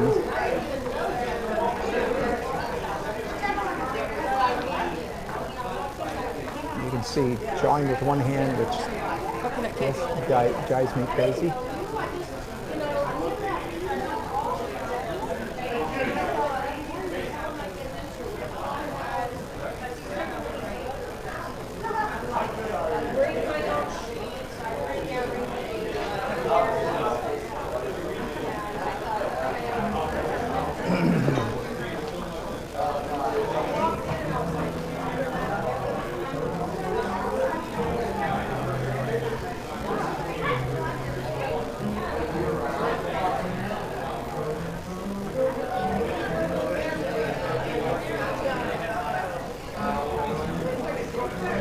The first real detail I've done on the bride's dress. Brocade, I think you might call that. Little beaded, sparkly stuff around her neck and down her front.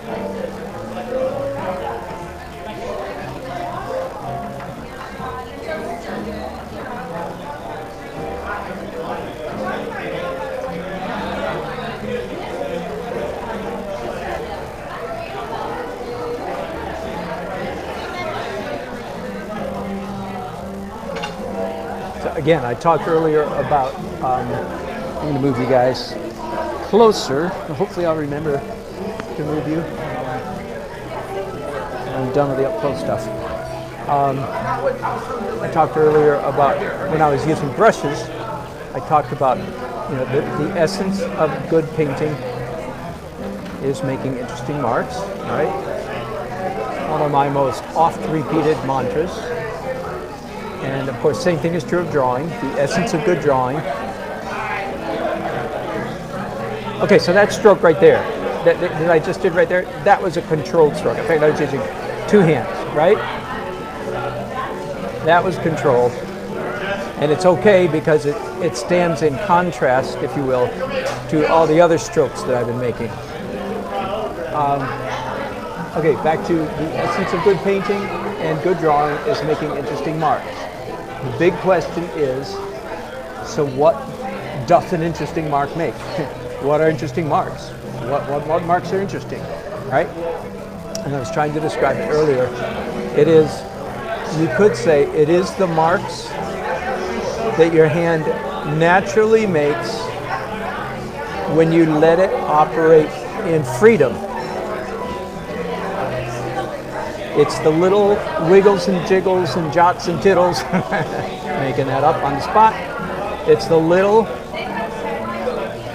irregularities, actually, that usually are your best marks. And again, this is so important because so many beginners are in fact angry at their hands for not doing what they're told, so to speak. And they get frustrated because my hand just made that little wiggle there, and I didn't want it to make that wiggle. When in fact, it is the wiggles is when you're making interesting marks. Now that doesn't answer the whole question. I know that because what I call control versus loose is a relative statement, so it's pretty hard to define. So I'll have to come back and see you tomorrow, probably. Yes, yeah. Thank you. So I do know that I'm not answering the question like, the way a mathematician would like it answered. Can't be done. But what are interesting marks? And generally speaking, they're the marks that your hand, they're natural marks.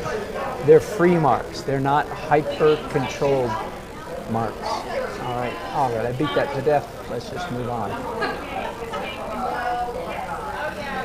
Using 2 hands is, of course, a great, I'm moving out now. Using 2 hands is a great aid and benefit in this task of making interesting marks, because your subdominant hand, your weak hand, honestly tends to make more interesting marks than your dominant hand.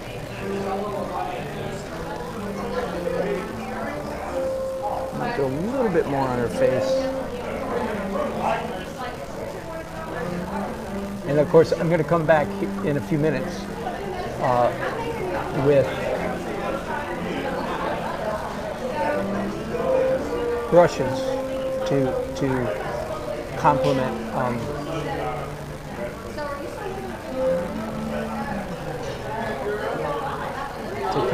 these pencil marks. So the pencils are not going to stand alone, especially like on her face.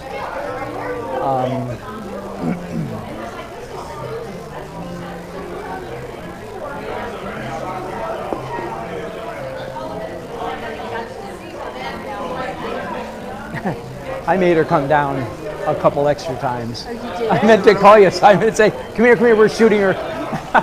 You were out of sight. Yeah. I got and these phones are such amazing little creatures. Yes. One of the things they do is take machine gun. Yes, it is. So I took 40 pictures of her, on 3 steps. What a boon.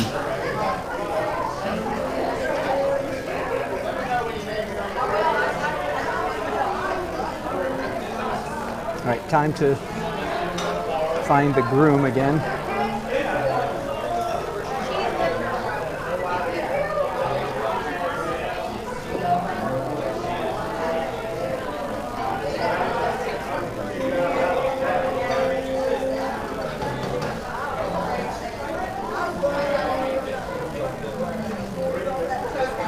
his face up for a minute. His name is Don.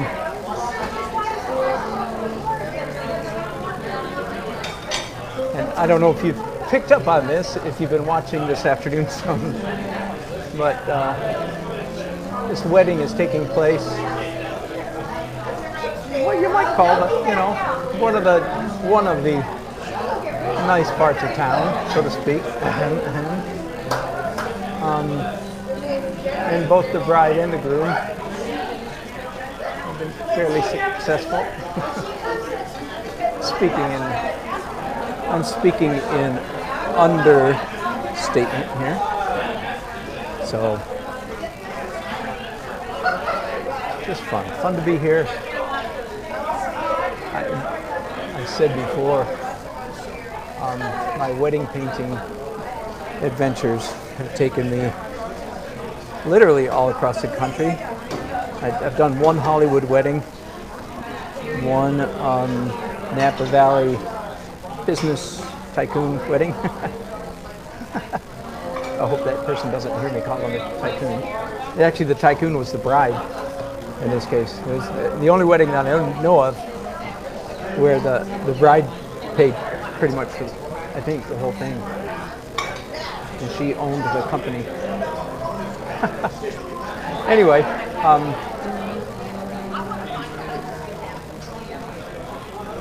probably the highest budget wedding I've ever done. I'm just rambling here, but just for fun. Was in Manhattan, Four Seasons Restaurant, which is one of the, it's now closed, but it was for decades one of the highest upscale restaurants in Manhattan. And the wedding party, this is just fascinating. They rented the entire, it was 2 or 3 floors of the restaurant. They rented it starting at midnight the night before the wedding, because the decorators, starting with carpet layers, they came in and laid, I heard at the time, 6,000 square feet of white shag carpet over 2 floors of the Four Seasons Hotel. I don't know who they were, but there were dukes and duchesses in attendance. I'm not kidding. They were introduced as the Duke and Duchess of, not York. I would remember that. I think they might have been Danish royalty.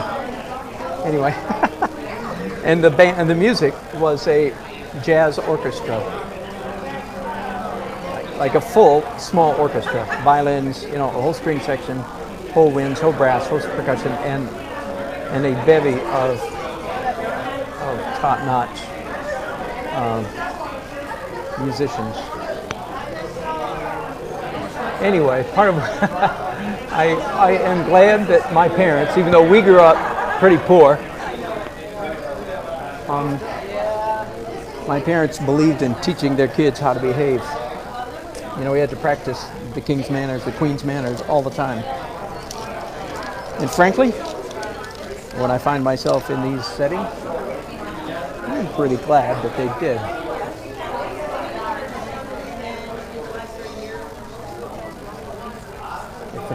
If for no other reason than I'm very comfortable in these contexts. That's a good thing. All right, so I'm standing back thinking now. I've done the fuzz, I've done the pencils. Yeah, probably what I'm doing now is dark details, transparent dark oil.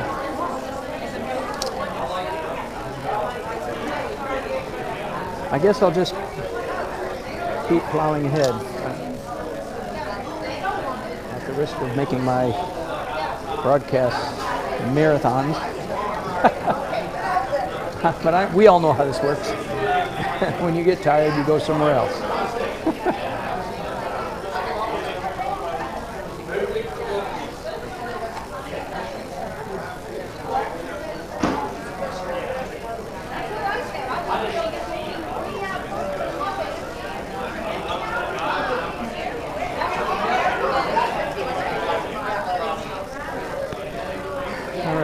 Again, I think I'm going to start with the bride's face. pretty happy with the way it's going. I am not going to do a portrait, so to speak. I'm going to keep it fairly abstract, but with features, with a hint of eyes and so forth, which honestly is usually the dividing line. When I'm doing abstract crowds of people, I paint a lot of festivals and events with hundreds of people, and the rule there is no faces, no features. And if this is a couple ticks more realistic or representational than that, I want to be careful not to go too far. I just sent you a text and said I was going to send you photos, but I haven't yet.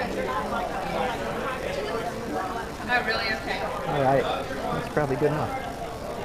Let me see, I'll zoom in just for a second.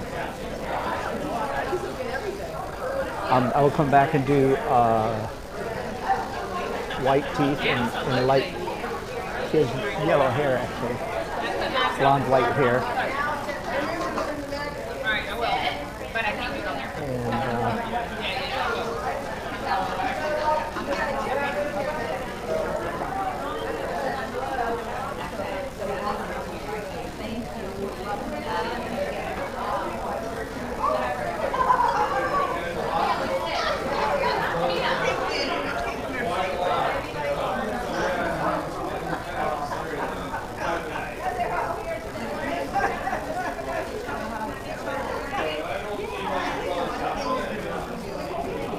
So as you can see, the very next layer after the pencils begins to diminish the pencils. So again, when I was doing the pencils, it was not my job to worry too much about doing too much pencil, because it was just go, just do it. I'll worry later about whether there's too much. There, so that's her pretty much, I think. Let's pull up the groom again.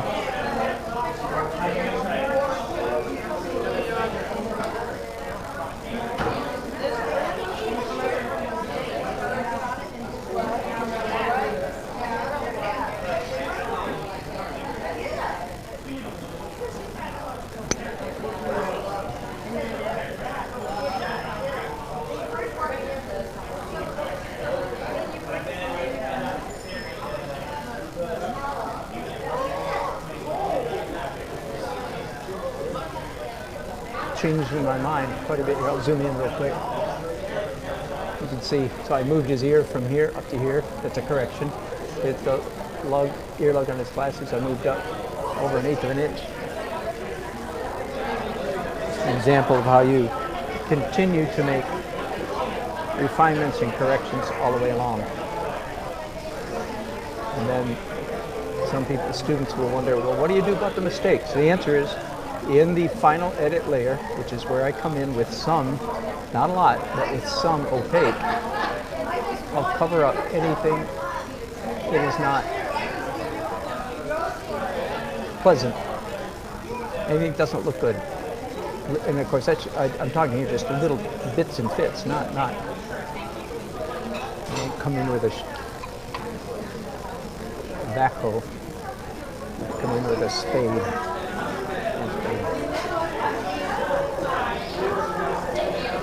I think I'll stay right here and clean my brushes just a little bit and do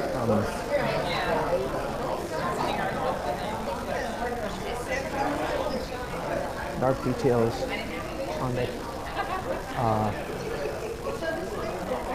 groom's jacket.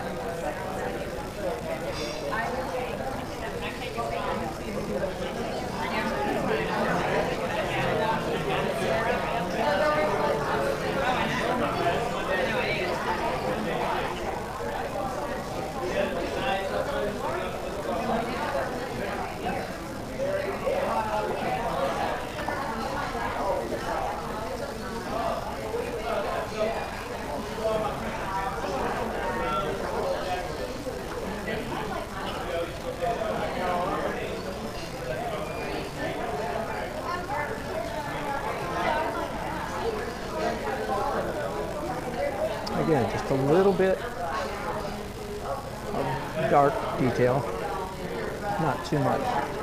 Now let's go back to the bride's dress and do some dark detail on her.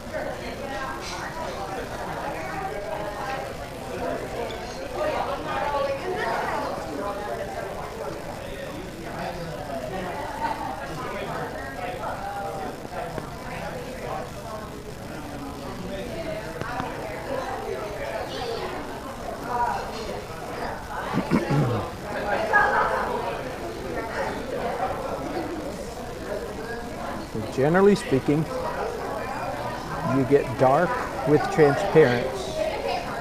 I'm saying transparent in the plural. You get dark with transparent colors and light with opaque colors, okay?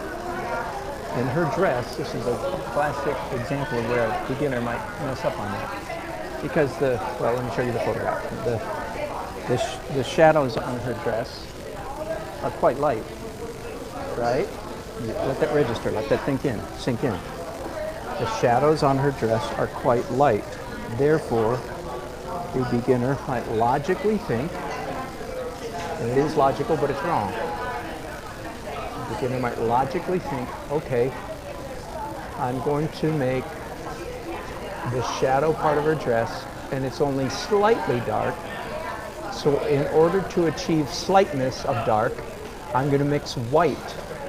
So it's only slightly dark. Are you tracking with me? Are you making sense? Are you understand how a beginner thinks?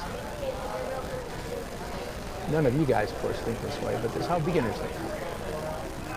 Well, I don't want it to be real dark, just a tiny bit dark, so I know. I mix white with whatever color, in this case green, dark dull green, dark dull aqua green. Okay, that would be a mistake. Okay, why? Because that creates mud. That creates a chalky look. It's not a pleasant darkness.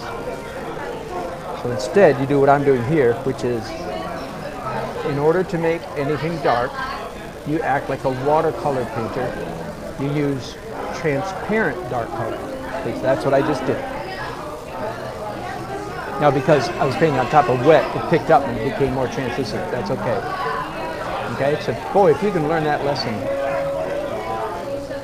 Now, you can ask me, do all painters paint that way? And the answer is tragically no.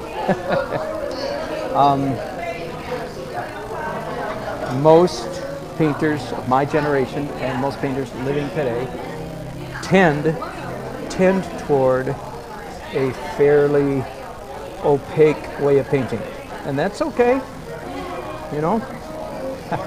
I'm not, but I believe there's a better way, and it's a transparent painting. I usually say it this way, I am sadly out of step with most painters of the 20th century. Most painters of the 20th century use a lot of opaque, straight out of the tube paints. There's actually a historical reason for that. I don't want to get into it. I've done it many times. People won't do it right now. Wow. That's great. Thank you. So feel bad for me because I'm out of step with almost all the painters and all the galleries that you see in all the Western. Thank you so much. Appreciate it. But don't feel bad to me. Don't feel bad for me too much, too deep, because I'm about to blast you with a horrible blast of straight up Dan Nelson arrogance. Not really. It just sounds arrogant. I'm not being arrogant. I don't want to interrupt. It's quite all right. Quite all right. Quite all right. Interrupt away. Are you leaving? No, I don't think so. How much time do you think you'll have in this painting? I'll stay here till the last dog is hung. Right. If I got till 10 o'clock, I'll finish. Maybe 9:30. Maybe another hour and a half. But maybe I'm being optimistic by saying that. So my first painting took me 6 months. Yeah. I was proud of it though. Yeah, that's right. Should be. John actually made me redo it over and over and over again. Yeah. Good for him. So That's funny. second painting took me about a month. Uh-huh. And still, the last painting I just did, I just finished it recently. Uh-huh. I kind of went to oils for the first time. Really? Yeah. Good for you. Just to play with it, the big canvas. And, it's nice. It's nice enough I can give it to my nephew. That's good. Yeah. Yes. That's good. That's a good description too. Nice enough for my nephew. That's good. Yep. Not an embarrassment. No. It was actually again from one of my photographs. Yeah. Yeah. I won't Excellent. bore you with showing it to you. Yeah. Later, when I'm done. Okay, so I was about to give you that. What sounds good. So I paint not like almost all, most. I shouldn't say almost all. The great majority of painters, I don't paint like that. Okay? I'm not giving you all this information just to talk about me. I want to describe painting for you. All right. So feel bad for me. Oh, poor Dan. He doesn't paint like everybody else. All right, now let's stop that feeling. Stop the bad feeling now. Because of my next statement. Okay, so how do I paint? I paint like virtually every great master that you can name all the way through art history, from time immemorial to about 1890. So all the great painters in history painted like me, quote unquote. I'm not being silly and saying I'm as good as them. That's ridiculous. I'm saying that they were essentially painting as I do, which is layers, transparent layers, using opacity only at the very end of the process. Fair enough? So that is what I advocate. Now, there is a reason why, again, opacity took over in the 20th century, because we were learning that canvas is flat. We were learning a new role as artists, that artists were not cameras anymore, because cameras had been invented. So cameras were cameras.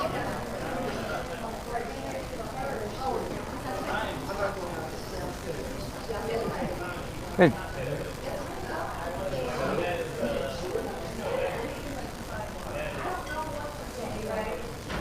So that's why we paint in flat opaque colors.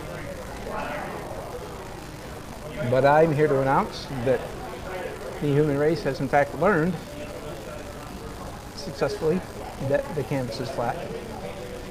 So now we are free to go back and enjoy the obvious benefits of painting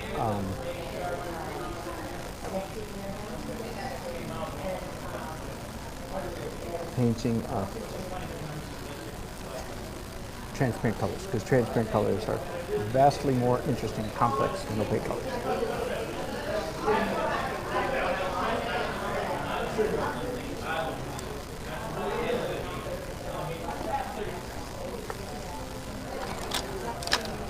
I am the proud owner of a palette knife around here. It is. Good.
By the way, I have spilled out of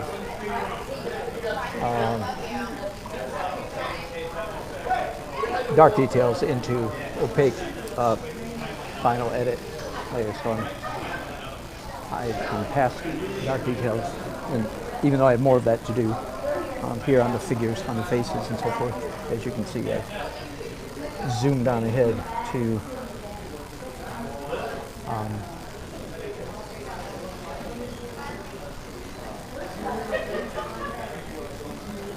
once again discovering his shirt collar. Oh, thank you. Thank you.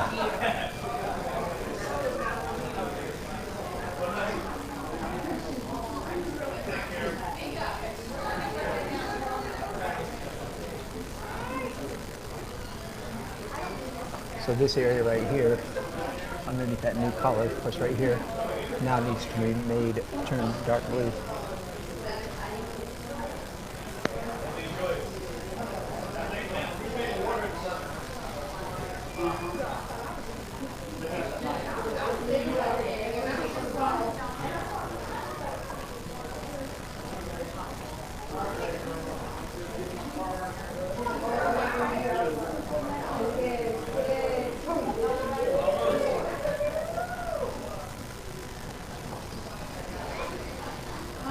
Let's go back to the bride and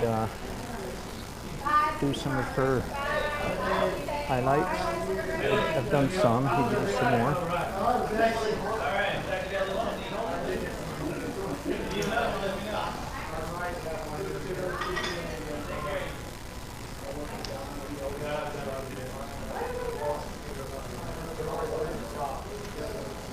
When I did her face, flesh tones a while ago, I didn't do the lighter. Common practice of, I did one color. Now I'm coming back and doing slightly lighter, but that's too dark. I mean, that's too light. The contrast is too much there. I want just slightly lighter than the previous color. Would you? Oh, fantastic. I would be delighted. Okay, so 3,200. For like just one? Yeah. Okay. Can you do like a first, what about like during the first dance? That's what I do most of the time, is first dance. Yeah, I'd be delighted. Give me a call. Are you around here in Raleigh? I'm his granddaughter. Yeah. Yeah, I'd be delighted. Thank you.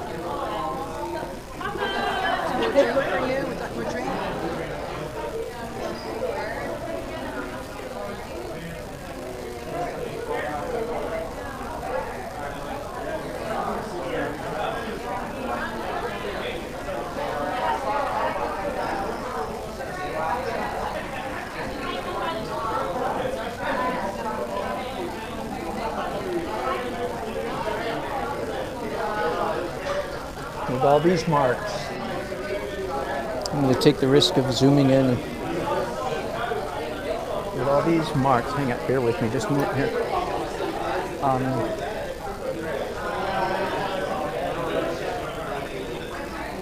These marks on her face, these highlights. It's so much more important that the marks be pleasant than that they be accurate. Now I want them accurate, but I even want them more interesting than accurate. Does that make sense? If I make them pleasant marks, then the viewer's eye will turn the marks into anatomy. If the marks are stilted, stiff, uncertain, and so on, then the viewer's eye will not turn them into proper anatomy.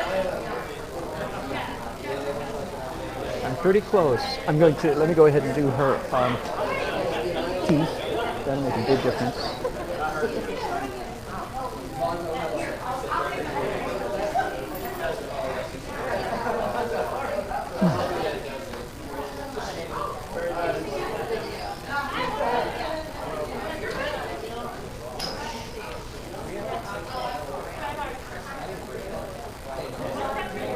Now I'm doing a depth control here. See that? I can pass.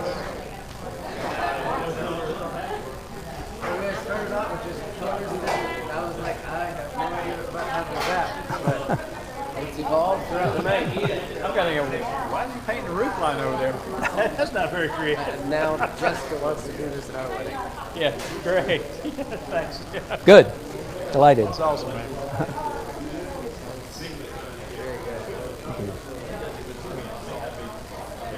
Yep.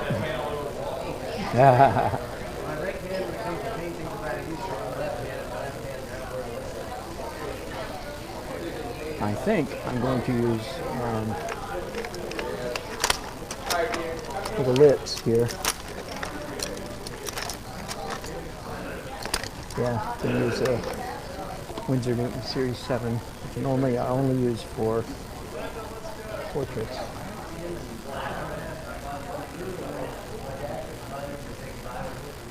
There, yeah, just a touch of red. See, and again, yeah, go ahead and notice that I am indeed doing depth control grip because it seems to me it's appropriate for those 3 strokes, the teeth and the lips. I think the place is clearing out, which means I'm going to try to hit a reflection on the bottom lip. Yep. Now I can go in with this brush. I see now I have room to go in and hit one more highlight on the teeth and make your teeth slightly lighter. Right. You know, I might let it go at that because I mean, for her face, let it go for the night because, again, I think most people seem to be leaving, which means it's going to be a short night. I had no idea tonight whether I'd be here till, 8 o'clock or midnight. Looks like it's going to be closer to 8 o'clock. So fine with me. I'll finish it at home.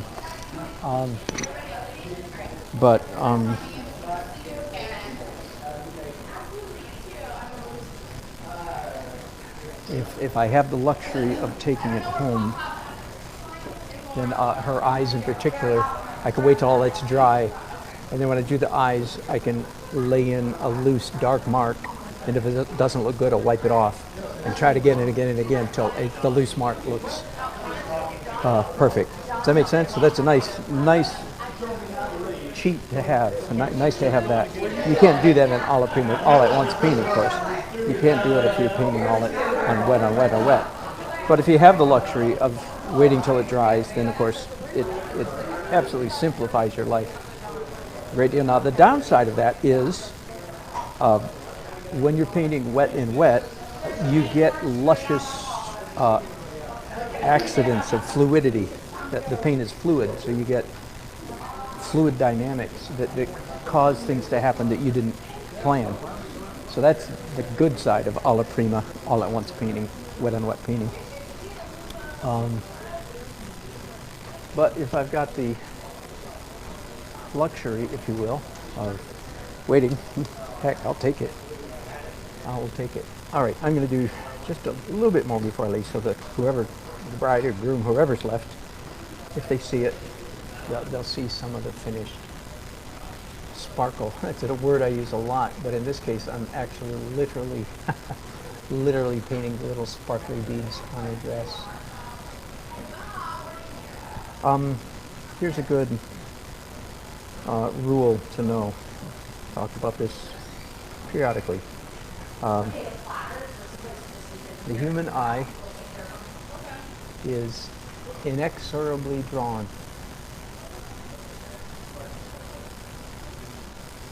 to points of light, to punctiliar light, to pointy light, dots of light. I am convinced that it's absolutely hardwired in us. We like light dots. The same absolutely cannot be said for dark dots. It's not like, well, don't we like dark dots too? No. So glad you asked. The answer is no. Not even almost. Not even close. No, our eyes are drawn to dots, points of light. And of course, this is an extreme. What I'm doing right now is an extreme version of that.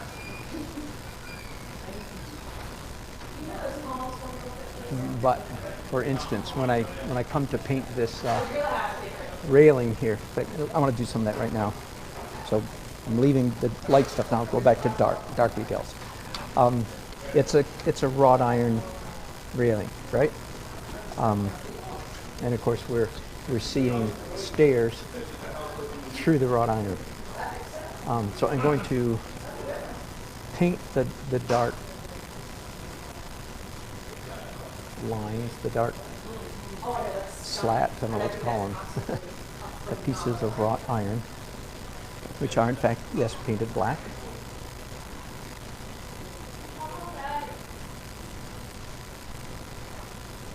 But I'm not done painting the railing, not done until I follow up, until I come back and paint very much in the style of, or in the name of sky holes, when I paint the light stair, the light on the stairs coming through the dark railings. Again, that's punctiliar light, that's points of light. In fact, it's part of the reason why sky holes in trees, and they should be called tree holes, not sky holes, but that's all right. Why those are so effective. Because our eyes are drawn, inexorably drawn to points of light. And as you can tell, I say a lot of my principles, I state it that way. I say the human eye, like seeing this or that or so on and so forth, is inexorably drawn toward. Because I'm trying to cut off an escape hatch for some people who would like to say, well, that's what you think. Or I don't really mean so much that as well, that might be what you like. And I'm trying to say, no. What I'm talking about here are universal principles. Now, is it possible that I'm wrong? Of course. Of course it's possible. Anybody that doesn't think they could be wrong is an idiot, right? Could be wrong, but I don't think I am. Don't think I am. And I'm always open to learning more better stuff. Right?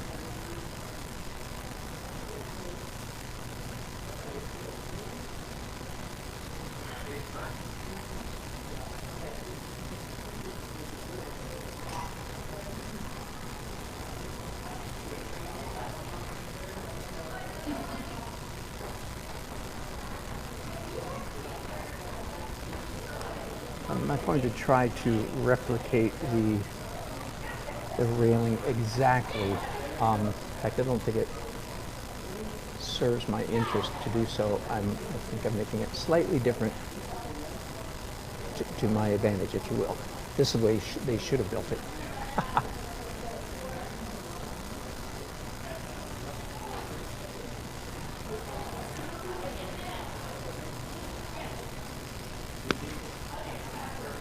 Here's a detail I missed, though. I do like that one.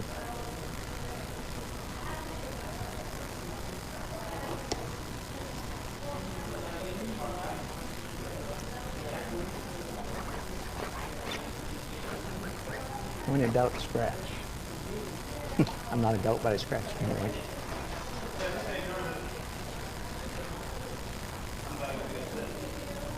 Okay, interesting marks. More important than technically perfect, accurate marks. I want to give the impression of perfection without doing perfection. Ooh, never said that way before. Let me say that again. I want to give the impression that I've painted, rendered everything perfectly without, in fact, rendering everything perfectly. Just want to give the impression that I've done so. Ooh, that's a good way to describe, I think, good painting. All right, I'm quite relieved that everybody's going home. Because I'm plenty tired enough. If I had to paint them 11 o'clock, I could. But I don't, so I won't. Yahoo. And I'll look forward to, dang, she looks hot. That's a good thing. That's a good thing to say about the bride. She will probably not complain. She probably not say, she might laugh and say, oh Dan, you made me look younger, or you made me look thinner, or something. But she probably won't complain, just between you and me. You follow me? problem.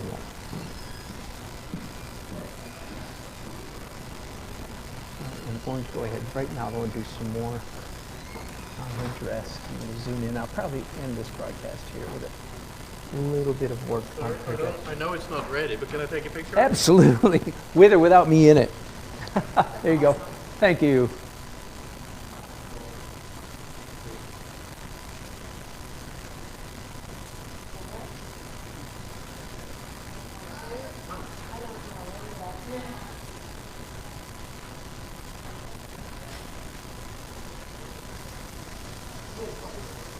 Thank you. Is there anybody out there that we should say?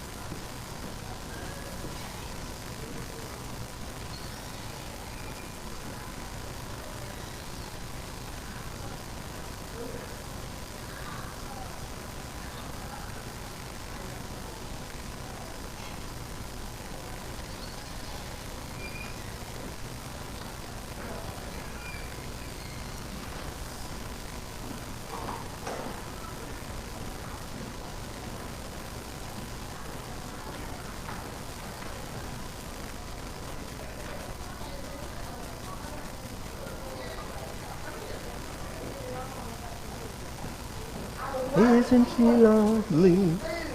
Isn't she wonderful? Isn't she barely 1 minute old? Oh, that part doesn't work. Anyway.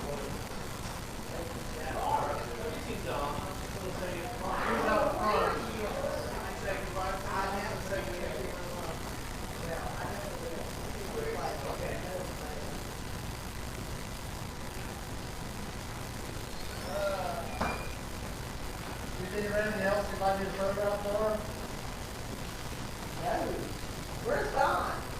What about Don? I just want to take a picture of him and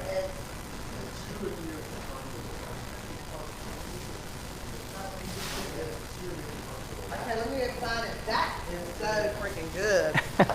Good. Look at that. Well, I will. Is that not fabulous? Thank you. Well, I mean, you're lovely. I'm telling you, that thing is going to go. I got to find a place just for that. Well, I'll take it home. I'll be in touch and deliver it this next week sometime. This is going to have a place of honor. Are you going away on a honeymoon or anything like that? Yeah, we're going to go in good. July to. Oh, but not this week? No, okay. We're not going to July the 10th to Hawaii, Japan, Hong Kong, and China.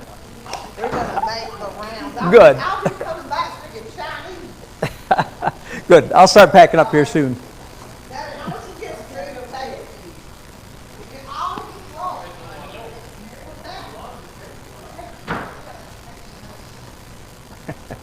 Good. She seems to like it.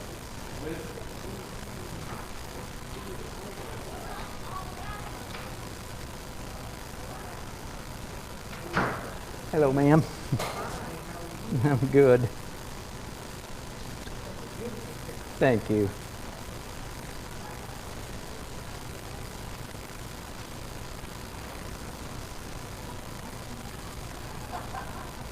I will tell you that I am quite happy with the abstraction of her face.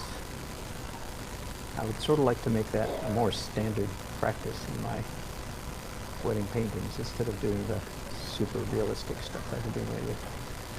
But we'll see. It's all part of the journey. All right, let me see what chats you guys have done. Bless you. This has been a marathon, hasn't it?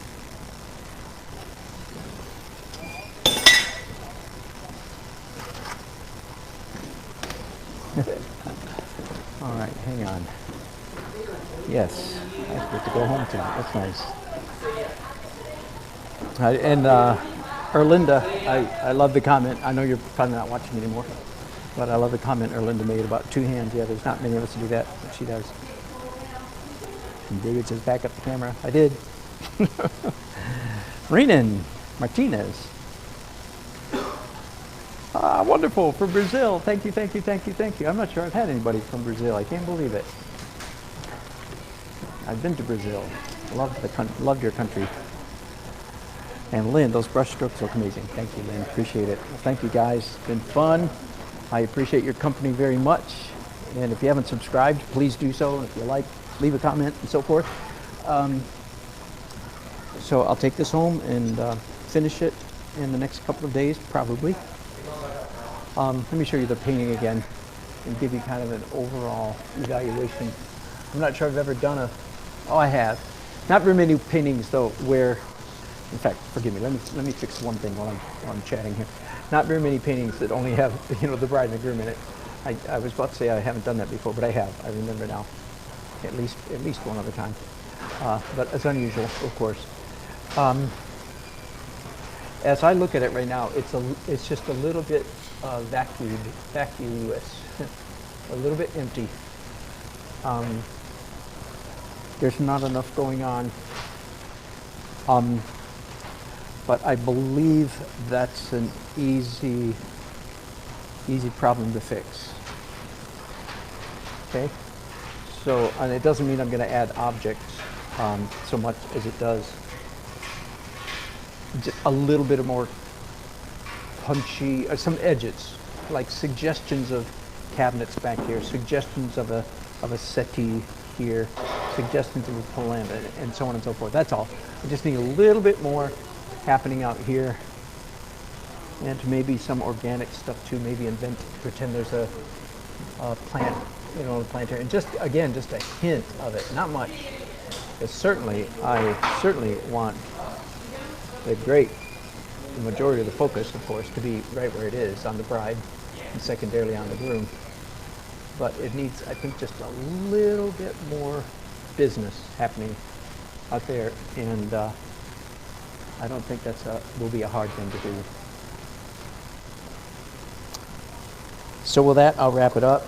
Thank you again for your company, and I look forward tomorrow to getting back to my 6x6 foot painting at home.